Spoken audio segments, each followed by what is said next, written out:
व्याख्यामुद्रां करसारसिजैः पुस्तकं शङ्खचक्रे भिन्नस्फटिकरुचिरे पुण्डरीके निषण्णः अम्लानश्रीरमृतविशदेरंशभिप्लावयन् मामाविर्भूयात् अनगमहिमा मानसे वागधीशः। नमस्ते प्राणेश प्रणत विभुवायावनिमगा हनुमस्वामिन् रामप्रियतम हनुमन् गुरुगुण नमस्तुभ्यं भीम प्रवरतम कृष्णेष्ट भगवन् नमः श्रीमन्मध्वप्रदेश सुदर्शनो जय जय श्री गुरुभ्यो नमः। नारायणं सुरगुरुं जगदेकनाथं भक्तप्रियं सकललोकनमस्कृतं च त्रैगुण्यवर्जितमजं विभुमाद्यमीशं वन्दे भवग्रम् अमरासुरसिद्धवन्द्यं नारायणं नमस्कृत्य नरं चैव नरोत्तमं देवीं सरस्वतीं व्यासं ततो जयमुदीरये। ವೇದವ್ಯಾಸರ ಮಹಾಭಾರತದ ಚಿಂತಕರಿಗೆ ವಂದನೆಗಳು. ಶಾಂತಿ ಪರ್ವದ 276ನೆಯ ಪ್ರವಚನ, ಮೋಕ್ಷ ಧರ್ಮ ಪರ್ವದ ವಿಶೇಷ ಚಿಂತನೆಯಲ್ಲಿ ಧರ್ಮರಾಜನಿಗೆ ಭೀಷ್ಮರು ಕೃಷ್ಣನ ಮಹಿಮೆಯನ್ನು ಬಿತ್ತರಿಸ್ತಾ ಇದ್ದಾರೆ. ಆತನನ್ನೇ ಉಪಾಸನೆಗೈಯುವಂತೆ ಹೇಳುತ್ತಾ ಇದ್ದಾರೆ. ಭೂತಾನಾಂ ಅಂತರಾತ್ಮೋಸೌ ಸ ನಿತ್ಯಪದ ಸಂವೃತಃ. ಅದ್ಭುತವಾದ ದೇವರ ಅಸಾಧಾರಣವಾದ ಲಕ್ಷಣಗಳನ್ನು ಹೇಳುತ್ತಾರೆ ಭೀಷ್ಮ. ಈಗ ಆಕಾಶ ಇದೆ, ಗಾಳಿ ಇದೆ, ಅದರ ಹಾಗೆ ಮಣ್ಣು ನೀರು ಬೆಂಕಿಗಳೂ ಇವೆ. ಅಪಾಂ ಭೂಯಸ್ತ್ವ ಅಂತ ಹೇಳೋ ಮೂಲಕ ಸೃಷ್ಟಿಯಲ್ಲಿ ಭಾರೀ ಹೆಚ್ಚು ಪ್ರಮಾಣದಲ್ಲಿ ಇರುವಂಥದ್ದು ನೀರೇ. ಕಾಣದೇ ಇರುವಂಥದ್ದು ಗಾಳಿ ಮತ್ತು ಆಕಾಶ. ಈ ಎಲ್ಲ ಭೌತವಾದ ಕಣಗಳಲ್ಲಿಯೂ ಭಗವಂತ ಅವಿತಿದ್ದಾನೆ. ಇನ್ನು ಅದಕ್ಕೂ ಮಿಗಿಲಾಗಿ ಹೇಳೋದಾದರೆ, ಪರಮಾಣು ಪ್ರದೇಶದಲ್ಲಿ ಅಷ್ಟು ಅಲ್ಪದಾದ ಜಾಗದಲ್ಲಿ ಅನಂತವಾದಂತಹ ಜೀವರಾಶಿಗಳಿದ್ದಾವೆ, ಅಂತಹ ಸೂಕ್ಷ್ಮ. ಆ ಎಲ್ಲ ಜೀವಗಳಲ್ಲಿಯೂ ಭಗವಂತನ ಪ್ರವೇಶ ಇದೆ. ಇದು ಯಾರಿಗೂ ಇಲ್ಲ ಈ ಸಾಮರ್ಥ್ಯ, ಯಾವನೂ ಇಲ್ಲ ಹಾಗೆ. ಹಾಗಾಗಿ ಭೂತಾನಾಂ ಅಂತರಾತ್ಮೋಸೌ, ಅಂತರ್ಯಾಮಿ ನಾರಾಯಣ ಎನ್ನುವ ಚಿಂತನೆ ವೇದಾಂತ ಪ್ರಪಂಚದಲ್ಲಿ ಅತ್ಯಂತ ಎತ್ತರದ್ದು. ಅದನ್ನು ಒಂದೊಮ್ಮೆ ಈ ವೇದಾಂತ ವಿಷಯ ಅದು ಮಧ್ವಾಚಾರ್ಯರಿಂದ ಮಾತ್ರ ರಿವೀಲ್ ಆಯಿತು ಅಂತ ಅರ್ಥ ಅಲ್ಲ. ಈಶ್ವರ ಸರ್ವಭೂತಾನಾಂ ಹೃದ್ದೇಶೇ ಅರ್ಜುನ ತಿಷ್ಠತಿ ಅನ್ನುವಲ್ಲಿ ಮಹಾಭಾರತದ ಗೀತೆ ಕೃಷ್ಣನ ವಾಕ್ಯ ಯಾವತ್ತೂ ಘೋಷಣೆ ಮಾಡಿತ್ತಲ್ಲ. ಹಾಗಾಗಿ ಗೀತೆಯಲ್ಲಿ ಎಲ್ಲರೂ ಭಾಷ್ಯವನ್ನು ಬರೆಯುವರು. ಅದರಲ್ಲಿಯೂ ಅಂತರ್ಯಾಮಿಯಾಗಿ ನಾರಾಯಣನನ್ನೇ ಶಂಕರ ಭಾಷ್ಯವೂ ಹೇಳುತ್ತದೆ. ಅದರಂತೆ ಉಪನಿಷತ್ತುಗಳಲ್ಲಿ ಅಂತರ್ಯಾಮಿ ಬ್ರಾಹ್ಮಣದಲ್ಲಿ ಅಂತರ್ಯಾಮಿಯಾಗಿ ನಾರಾಯಣನನ್ನೇ ಶಂಕರರು ಹೇಳಿದ್ದಾರೆ. ಹೀಗಿರುವಾಗ ಅಂತರ್ಯಾಮಿಯಾಗಿದ್ದಾನೆ ಅಂದ ತಕ್ಷಣ ಒಳಗೆ ಇರುವುದು ಅಂದರೆ ಹೊರಗೆ ಇರುವುದು ಒಂದು ಬೇಕಲ್ಲ. ಮನುಷ್ಯ ಎಲ್ಲಿದ್ದಾನೆ ಈಗ ಅಂತ ಕೇಳಿದರೆ ಮನೆಯೊಳಗಿದ್ದಾನೆ ಹೇಳಿದರೆ ಮನೆ ಒಂದು ಹೊರಗೆ ಬೇಕಲ್ಲ. ನಾಳೆ ಮನೆಯಿಂದ ಹೊರಗಿರ್ತಾನೆ, ಹಾಗಾದ್ರೆ ಮನೆ ಒಂದು ಇರ್ತದಲ್ಲ. ಆ ಮನೆಯನ್ನು ಕುಟ್ಟಿ ಉಡಿ ಮಾಡಲಿ ಅಯ್ಯ, ಅವ ಇನ್ನೊಂದು ಮನೆಯೊಳಗಿದ್ದಾನಲ್ಲ, ಅದು ಹೊರಗೆ ಇರ್ತಾನಲ್ಲ. ಏನಾದರೂ ಆಗಲಿ, ಅಂದು ಮನೆ ಬೇರೆ ಆಯ್ತಲ್ಲ, ಅವನು ಬೇರೆ ಆದ್ನಲ್ಲ. ಅಂತರ್ಯಾಮಿ ಅಂದರೆ ಒಳಗಿರುವುದು ಅಂದ ತಕ್ಷಣ ಒಳಗಿರುವುದು ಬೇರೆ, ಹೊರಗಿರುವುದು ಬೇರೆ ಆದಾಗ ಮಾತ್ರವೇ. ಎಲ್ಲ ಜೀವರು ಸಹ ಮನೆಯಂತೆ ಹೊರಗಿನ ಕವಚರು, ಆದರೆ ಅವರು ನಿತ್ಯವೇ, ಡಿಸ್ಟ್ರಾಯ್ ಮಾಡಲಾಗದ ವಸ್ತು. ಭೂತಗಳಂತೆ ಅಲ್ಲ. ಭೂತಗಳು ಅಂದರೆ ಜಡಗಳ ಪ್ರಪಂಚದಂತೆ ಅಲ್ಲ, ಮಣ್ಣಿನ ಕಣದಂತೆ ಎಲ್ಲ ಅಲ್ಲ. ಹಾಗಾಗಿ ಸರ್ವಜೀವರಲ್ಲಿ ಆತ್ಮನಿ ತಿಷ್ಠನ್ ಅಂತ ಹೇಳುವ ಮೂಲಕ ಸರ್ವ ಜೀವರಲ್ಲಿ ದೇವರನ್ನು ಹೇಳುವ ಬಹಳ ದೊಡ್ಡದಾದ ತತ್ವವನ್ನು ಎಲ್ಲ ದಾರ್ಶನಿಕರು ಕಂಡಿದ್ದಾರೆ, ಗಮನಿಸಿದ್ದಾರೆ, ತಿಳ್ಕೊಂಡಿದ್ದಾರೆ. ಶಂಕರರು ಅದನ್ನು ಒಪ್ಪಿ ಭಾಷ್ಯ ಬರೆದು ಹೇಳಿದ ನಂತರ ಮತ್ತೆ ಒಳಗಿರುವವನೇ ನಾನು ಆಗ್ತೇನೆ ಹೇಳೋದು ಹೇಗೆ? ನನ್ನ ಒಳಗಿರುವ ನಾರಾಯಣನನ್ನು ಹೇಳಿದ ಬಳಿಕ, ಜೀವನ ಒಳಗಿರತಕ್ಕ ದೇವರನ್ನು ಹೇಳಿದ ಬಳಿಕ ಜೀವನ ದೇವರ ಆಗುವುದು ಹೇಗೆ? ಒಳಗಿರಬೇಕಲ್ಲ ಯಾವ ಕಾಲದಲ್ಲಿ. ಒಳಗಿರುವವನು ಅಂದ ತಕ್ಷಣ ಹೊರಗಿನವನು ಅಲ್ಲ ಆಯ್ತಲ್ಲ.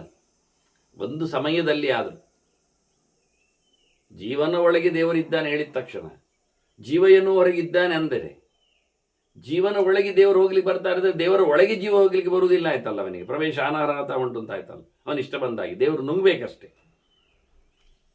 ಹೀಗಾಗಿ ಜೀವ ಆಗುವುದು ಹೇಗೆ ಅವ ದೇವರಾಗಿ? ಸಾಧ್ಯವೇ ಇಲ್ಲ ಅಂತ. ಹೀಗೆ ಅದ್ಭುತವಾದಂಥ ತತ್ವಗಳನ್ನು ಮಹಾಭಾರತ, ಗೀತೆ, ಉಪನಿಷತ್ತುಗಳು ಎಲ್ಲ ಹೇಳಿವೆ.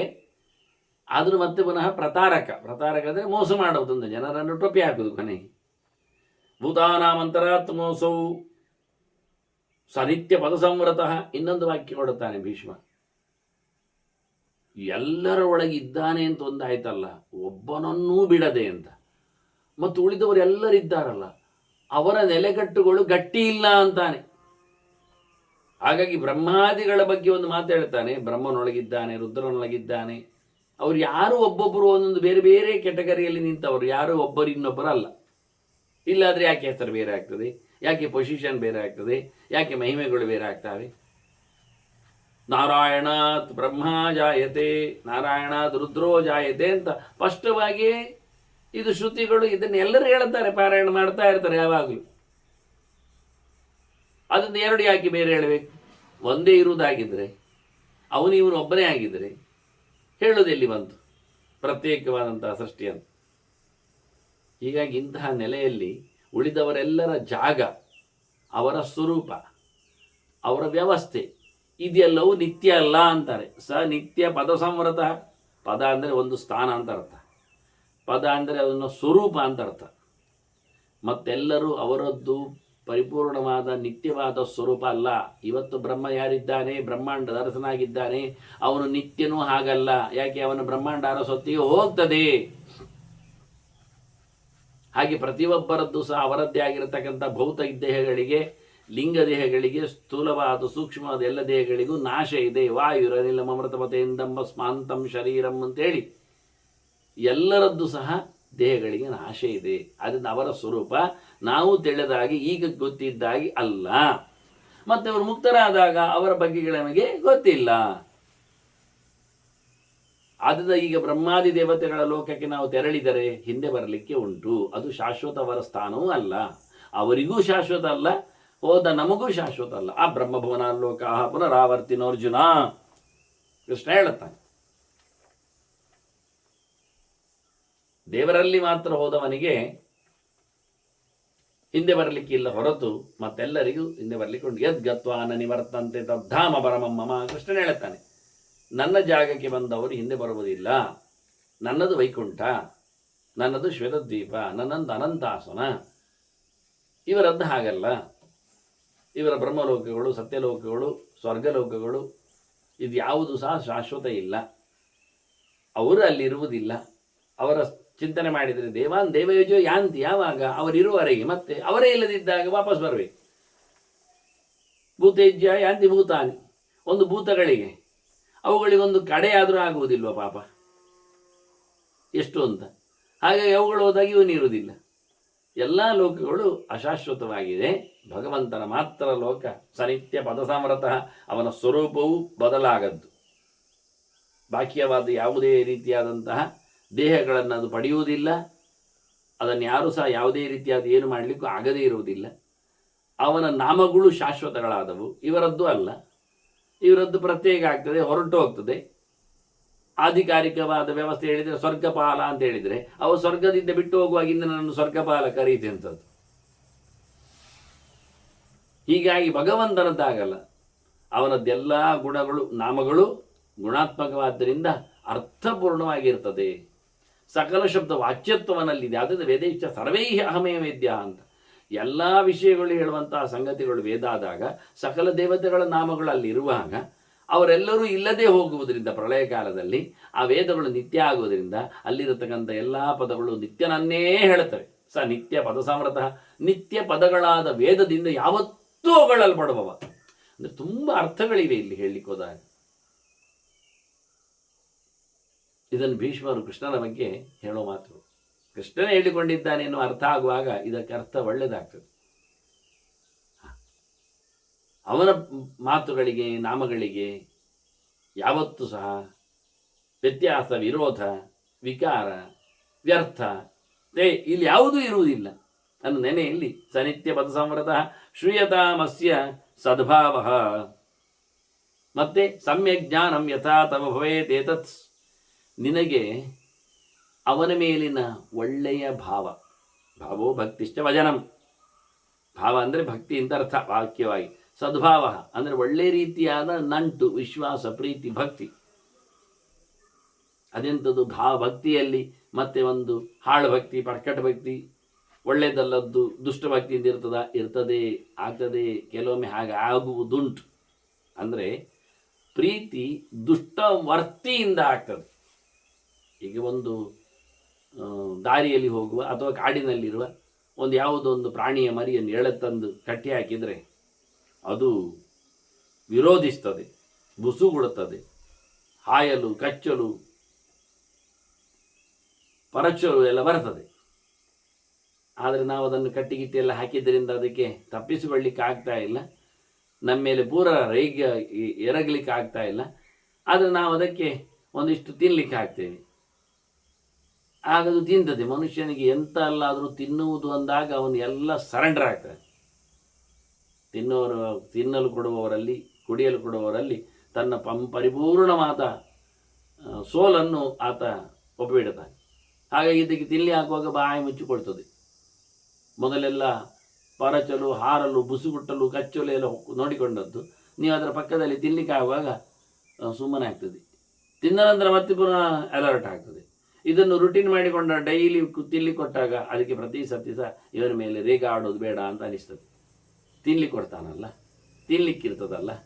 ಹಾಗೆ ಪ್ರತಿ ಸರ್ತಿ ಅವನು ಕೂಗ್ಲಿಕ್ಕೆ ಹೋಗೋ, ಹಾರ್ಲಿಕ್ಕೆ ಹೋಗೋಗಿ ತಿನ್ಲಿಕ್ಕೆ ಕೊಡ್ಲಿಕ್ಕೆ ಹೋಗಿ ಅದು ಪ್ರತಿ ಸರ್ತಿ ಅದನ್ನು ಅಭ್ಯಾಸ ಮಾಡಿಕೊಳ್ತದೆ.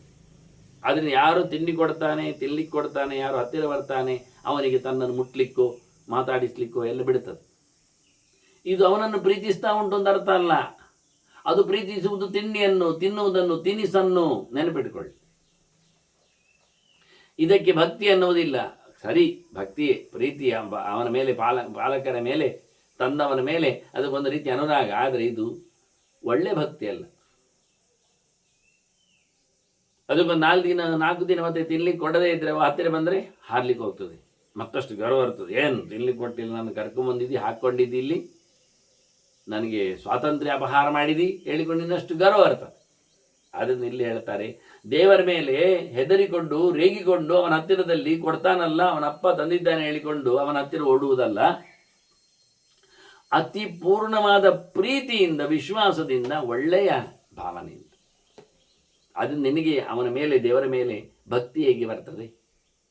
ಅವನ ವಿಶೇಷವಾದ ಸ್ಪಷ್ಟವಾದ ಅಲ್ಲಿ ಜ್ಞಾನ ಸಹ, ಸಮ್ಯಕ್ ಜ್ಞಾನ ನೋಡಿ. ಸದ್ಭಾವ ಹೇಳಿದಾಗೆ ಸಮ್ಯಕ್ ಜ್ಞಾನ, ದೇವರ ಶುದ್ಧವಾದ ಅರಿವು. ನಾವು ಹೊರನೋಟದಲ್ಲಿ ನೋಡಿಕೊಂಡು ದೇವರನ್ನು ತಪ್ಪು ತಿಳ್ಕೊಳ್ತೇವೆ. ಮೊನ್ನೆ ಜರಾಸಂಧ ಬಂದಾಗ ಓಡಿದ್ದಲ್ಲ ಕೃಷ್ಣ, ಓಡ್ತಾನೆ, ಅವನಿಗೆ ಹೆದರಿಕೆ ಉಂಟು, ತಪ್ಪಿಸಿಕೊಳ್ತಾನೆ, ಅವನಿಗೆ ಬದುಕಬೇಕು ಅಂತ ಆಸೆ ಉಂಟು, ಹೀಗೆಲ್ಲ ಬಾಯಿ ಬಂದಾಗಿ ಜನ ಹೇಳಿಬಿಡ್ತಾರೆ. ಅದನ್ನು ದೇವರ ಬಗ್ಗೆ ಒಳ್ಳೆ ಜ್ಞಾನ ಇಲ್ಲ. ಆದ್ದರಿಂದ ಕೃಷ್ಣ ಹೇಳಿದ್ದು, ಜನ್ಮ ಕರ್ಮಚ ಮೇ ದಿವ್ಯಂ ಏವಂ ವಿವೇತಿ ತತ್ವತಃ ಅಂತ. ಸರಿಯಾಗಿ ನನ್ನ ಬಗ್ಗೆ ಯಾರಿಗಾದ್ರೂ ಗೊತ್ತುಂಟಾ? ಎಲ್ಲರೂ ಕೃಷ್ಣಾಶ್ರಯ ಮಾಡ್ತಾರೆ, ಉಂಡೆ ಚೊಕ್ಕಲಿ ತಿಂತಾರೆ. ಆದರೆ ಸರಿಯಾಗಿ ಯಾವ ದಿನ ಅಂತ ನೋಡಿಕೊಳ್ತಾರೆ. ಜನ್ಮ ಕರ್ಮಚ ಮೇ ದಿವ್ಯ, ನನ್ನ ಹುಟ್ಟಿನ ದಿನ ಏನು ಮಾಡಬೇಕಂದು ಎರಡೂ ಗೊತ್ತಿಲ್ಲ. ಏನು ಮಾಡೋದು, ಎಂಥದ್ದು, ಯಾವಾಗ ಏನು ಮಾಡೋದು, ಹೇಗೆ ಮಾಡೋದು, ಅದು ಯಾರಿಗೆ ಗೊತ್ತಿಲ್ಲ. ಹುಟ್ಟಿದ ದಿನದಲ್ಲಿ ಏನು ಮಾಡುವುದು ಗೊತ್ತಿಲ್ಲ. ದೇವರೇನು ಮಾಡಿದ ಎನ್ನುವುದು ಅರ್ಥ ಆಗುವುದಿಲ್ಲ. ಆವತ್ತೆಲ್ಲ ಎಷ್ಟು ಹೇಸಿಗೆ ಕೇಳಿದರೆ, ಇರುವುದೇ ವರ್ಷಕ್ಕೆ 1 ದಿನ ಪುಣ್ಯ ದಿನ ಸಿಗುವುದು. ಆ ಪುಣ್ಯದ ದಿನವನ್ನು ಎಲ್ಲರದ್ದು ಕಡಿಯುವುದು, ಎಲ್ಲರೂ ಸೇರಿ. ಇದು ಕೃಷ್ಣನ ಭಕ್ತಿ ಹೇಳಿಕೊಂಡು, ಇದು ಸದ್ಭಕ್ತಿ ಅಲ್ಲ. ಆವತ್ತೇ ವೇಷ ಹಾಕಲಿಕ್ಕೆ, ಆವತ್ತು ಮಕ್ಕಳಿಗೆಲ್ಲ ಕೃಷ್ಣ ವೇಷ ಹಾಕುವ ಸ್ಪರ್ಧೆ. ಹಾಗಾಗಿ ಆ ಸ್ಪರ್ಧೆಗೋಸ್ಕರ ಅವರು ಅಣಿಯಾಗಲಿಕ್ಕೆ, ಮನೆಯಲ್ಲಿ ಒಳ್ಳೆಯ ಶುದ್ಧವಾದ ಪುಣ್ಯಪ್ರದವಾದ ಕೆಲಸಗಳ ವಾತಾವರಣವೇ ಇಲ್ಲ. ಈ ತಾಯಂದಿರಿಗೂ ಹೊರಡಲಿಕ್ಕೆ ವೇಷ ಹಾಕ್ಕೊಳ್ಳಿಕ್ಕೆ, ಮಕ್ಕಳಿಗೂ ವೇಷ ಹಾಕಲಿಕ್ಕೆ, ಅವುಗಳಿಗೆ ಮತ್ತಿನ್ನು ವೇಷ ಹಾಕಿಕೊಂಡಲ್ಲಿ ರಂಪ ಮಾಡ್ತವೆ ಹೇಳಿಕೊಂಡು ಅದಕ್ಕೆ ಮತ್ತೆ ಯಾವುದೋ ಒಂದು ಪಾರ್ಲೆಜಿಯ ಅಥವಾ ಮತ್ತು ಇನ್ನೊಂದ ಎಲ್ಲ ಬಿಸ್ಕೆಟ್ಗಳನ್ನು ತಿನ್ನಿಸಲಿಕ್ಕೆ ಕೊಡಲಿಕ್ಕೆ, ಅದು ಮಧ್ಯೆಯಲ್ಲಿ ಇದು ಸಹ ತಿನ್ಕೊಳ್ಳಿಕ್ಕೆ, ಈ ಅಪ್ಪೆ ಆದವಳು ಸಹ. ಇದನ್ನು ನಡೆಸಿಕೊಡುವವರು ಮತ್ತೆ ಒಂದು ನಿರ್ಣಾಯಕರು ಒಂದು 10-6 ಜನ ಇದ್ದಾರೆ, ಗಡದು ಮುದಿ ಗೂಬೆಗಳಂತೆ. ಅದ್ಭುತ.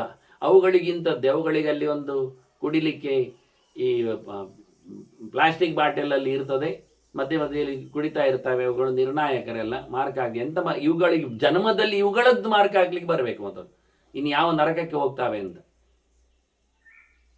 ಗಂಟೆಗಟ್ಟಲೆ ಕಾಯಿಸ್ಲಿಕ್ಕೆ, ಕೂತ್ಕೊಳ್ಳಿಸ್ಲಿಕ್ಕೆ, ಅವುಗಳೆಲ್ಲ ಒದ್ದಾಡಲಿಕ್ಕೆ. ಅಂತೂ ಪೂರ್ತಿ ಆ ದಿನ ಹಾಳು. ಇಲ್ಲಿ ಒಂದು ಕಡೆಯಲ್ಲಿ ಒಂದು 4 ಸರ್ಕಲ್ಗಳಲ್ಲಿ 4 ಕಡೆಯಲ್ಲಿ 4 ವ್ಯವಸ್ಥಾಪಕರಿಂದೆಲ್ಲ ಇವರಿದ್ದೆಲ್ಲ, ಮತ್ತು ಕೆಲವು ಕಡೆಯಲ್ಲಿ ಆಗಲೇ ಸ್ಪರ್ಧೆ, ಆಗಲೇ ಪ್ರೈಸ್ ವಿತರಣೆಯಲ್ಲಿ ಬಂದದ್ದಕ್ಕೆಲ್ಲ ಒಂದೊಂದು ಅವರೆಂತ ಡಬ್ಬಿಗಟ್ಟಲೆ ಎಲ್ಲ ಕೊಡ್ಲಿಕ್ಕೆ ಉಂಟು. ಬಾಣಾಲೆ ಅಂತದವ್ರು ಹೊತ್ಕೊಂಡು ಹೋಗ್ಬೇಕು. ಮತ್ತೆ ಅದಕ್ಕೆ ವೇಷಕ್ಕೊಂದಿಷ್ಟು ಖರ್ಚು ಹಾಕಲಿಕ್ಕೆ, ಅದೊಂದಿಷ್ಟು ಆವತ್ತಿನ ವ್ಯಾಪಾರ ವ್ಯವಹಾರಗಳು, ಸಂತೆಗಳು, ಮಳಿಗೆಗಳು, ಇದರಲ್ಲೇ ಮುಗಿದೋಯ್ತು ನಮ್ಮದು ಇಡೀ ಕೃಷ್ಣಾಷ್ಟಮಿ. ಮತ್ತೆ ಆಚೀಚೆ ಓಡುವಾಗ ಬರುವಾಗ ಹಿಂದಕ್ಕೆ ಹೋಗುವಾಗ ಒಂದಷ್ಟು ತೋಡು ಬದಿಯಲ್ಲಿ ಅವನು ರಾಶಿ ಹಾಕೊಂಡದ್ದರಲ್ಲಿ ಚೌಕಾಶಿ ಮಾಡಿ 10 ರೂಪಾಯಿಗೆ ಒಂದಿಷ್ಟು ಬಿಲ್ಲು ಹತ್ತರೆ ಒಂದು ಮೊಳ ಸೇವಂತಿಗೆ ತಗೊಂಡೋದ್ರೆ ಆವತ್ತಿನ ಕೃಷ್ಣಾಷ್ಟಮಿ ವ್ರತ ಮುಗಿಯಿತು. ಮತ್ತೆ ಅಲ್ಲಿ ಉತ್ಸವದ ಮೇಳದವರೆಲ್ಲ ಲಡ್ಡು ಮಾಡಿರ್ತಾರೆ, ಒಂದು 4 ಪ್ಯಾಕೆಟ್ ತಗೊಂಡೋದ್ರೆ ಆಯಿತು. ಯಾರು ಮಾಡಿದ ನಮಗೇನು? ನಮ್ಮದು ಕೃಷ್ಣನಿಗೆ ಪ್ರೀತಿಯಿಂದ ಸಂತೆಯಿಂದ ನಾವೇ ಖರ್ಚುವಷ್ಟು ಮಾಡಿಕೊಂಡು ಬಂದಿರತಕ್ಕ ಉಂಡೆ ಕಟ್ಟಿದ ಕೈಕಾಲುಗಳು ನಮ್ಮದಲ್ಲ. ಕೃಷ್ಣ ಎಷ್ಟು ಚೆನ್ನಾಗಿ ಹೇಳ್ತಾನೆ, ಭೀಷ್ಮರಷ್ಟು ಜೋರಾಗಿ ಹೇಳ್ತಾನೆ ನೋಡಿ. ನಿನಗೆ ಅವನ ಪರಿಶುದ್ಧವಾದ ಜ್ಞಾನ, ಶುದ್ಧವಾದ ಪ್ರೀತಿ, ಇಡೀ ವರ್ಷದಲ್ಲಿ ಬರುವ ಒಂದು ಕೃಷ್ಣಾಷ್ಟಮಿಯನ್ನು ಮೌನವಾಗಿ ದೇವರ ಸೇವೆಗಾಗಿ ಎಲ್ಲವನ್ನು ಬದಿಗೊತ್ತಿ, ನೋಡಿ ಎಂಥ ವಿಚಿತ್ರ ಅಂತ. ದೇವರ ಹೆಸರೆಲ್ಲ ಮಾಡುವ ಅಧ್ವಾನಗಳು ಯಾರ ಹತ್ರ ಹೇಳಿ ಹೇಗೆ ಸರಿ ಮಾಡಲಿ ಆಗ್ತದೆ? ಯಾವತ್ತು ಸಮಾಜ ಸುಧಾರಿಸ್ತದೆ? ಇದರಲ್ಲಿಯೂ ಮತ್ತೆ ಎಷ್ಟೋ ದಿನಗಳು ಅಷ್ಟಮಿಗಳಲ್ಲಿ ಅತ್ತ ಚಾಂದ್ರ ಇತ್ತ ಸೌರ ಅಂತ ಹೇಳ್ತಾ, ಮತ್ತೆ ಅದು ಮಧ್ಯರಾತ್ರಿ ನಡುರಾತ್ರಿಗೆ ಅಂತ ಹೇಳ್ತಾ, ಬೆಳಿಗ್ಗೆಗೆ ಅಂತ ಹೇಳ್ತಾ, ಹೀಗಾಗಿ ಎಲ್ಲರೂ ಸಹ ಧುರೀಣರೇ. ಅದಕ್ಕೆ ಬೇಕಾಗಿರತಕ್ಕಂಥ ತಲೆ ಬೋಳಿಸಿಕೊಂಡವರದ್ದು ಕೆಲವರದ್ದು ವಾದಗಳು, ವಿವಾದಗಳು ಅಲ್ಲಿ ಮುಗಿದೋಯ್ತು. ಎಲ್ಲರನ್ನು ಅವರು ಕಿಸೆಯಲ್ಲಿಯೂ ಬೋಳಿಸಿಬಿಡುತ್ತಾರೆ.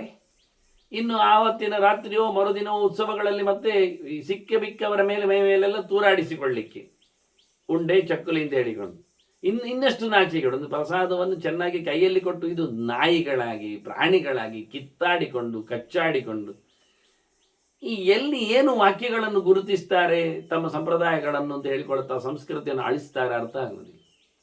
ಅದನ್ನು ಕೃಷ್ಣ ಹೇಳಿದ ಗೀತೆ ಗೆರೆ ಜನ್ಮ ಕರ್ಮಚಮೆ ದಿವ್ಯಂ ಯೋ ವೇತ್ತಿ ತತ್ವತಃ ಅಂತ. ಚೆನ್ನಾಗಿ ಆ ಜ್ಞಾನ ಕೇವಲ ಒಂದು 5,000 ವರ್ಷದ ನಂತರದಲ್ಲಿಯೇ ಇಷ್ಟು ಮರೆಮಾಚಿ ಇದ್ದರೆ, ಇನ್ನು ಕಲಿಯುಗದ ಮುಂದಕ್ಕೆ 10,000, 50,000, ಲಕ್ಷ ವರ್ಷಗಳಿಗೆಲ್ಲ ಹೋಗುವಾಗ ಆಹಾ ಅದ್ಭುತ ಅನ್ನಿಸ್ತದೆ. ಅಂದರೆ ದೇವರು ಪುಣ್ಯ ಮಾಡಲಿಕ್ಕೆ ಬಿಡುವುದಿಲ್ಲ, ಪುಣ್ಯಾತ್ಮರಿಗೆ ಇರಲಿಕ್ಕೂ ಬಿಡುವುದಿಲ್ಲ, 2 ಸಹ ಇವರ ಉಪಟಳಗಳಿಂದಾಗಿ. ಅದರಲ್ಲಿ ಭೀಷ್ಮರು ನಿನಗೆ ಭಗವಂತನ ಜ್ಞಾನ ಮತ್ತು ಭಕ್ತಿ ಇದು 2 ಹೇಗಾಗ್ತದೆ ಅಂತ ಹೇಳುತ್ತೇನೆ ಕೇಳು. ಶ್ರೀಯತ ನಿಬೋಧತ್ವಂ ಹೇಳ್ತಾನೆ. ಹಿಂದೆ ಈ ಸಂಗತಿಯನ್ನು ನಾರದಾಯ ಪುರಾಹರಿ ದರ್ಶಯಿತು ಆತ್ಮನೋರೂಪಂ ಯದವೋಚತ್ ಸ್ವಯಂ ವಿಭು. ಕೃಷ್ಣನ ಹಿಂದೆ ನಾರದರಿಗೆ ಇದರ ಬಗ್ಗೆ ಮಾತನ್ನು ಹೇಳಿದ್ದಾನೆ. ತನ್ನ ಸಂಗತಿಗಳ ಬಗ್ಗೆ ತನ್ನನ್ನು ತೋರಿಸಿ, ತನ್ನ ಸಹಜವಾದ ರೂಪವನ್ನು ಅವನಿಗೆ ಕರುಣಿಸಿ, ವಾಸ್ತವವಾದ ಕೃಷ್ಣ ತನ್ನ ದರ್ಶನವನ್ನು ಮಾಡಿಸಿ, ಅವು ಭಗವಂತ ತನ್ನ ವೈಭವವನ್ನು ನಾರದರಿಗೆ ತೋರಿಸಿ ಮಾತು ಹೇಳಿದ್ದುಂಟು. ಅದು ನಿನ್ಗೆ ಹೇಳುತ್ತೆ.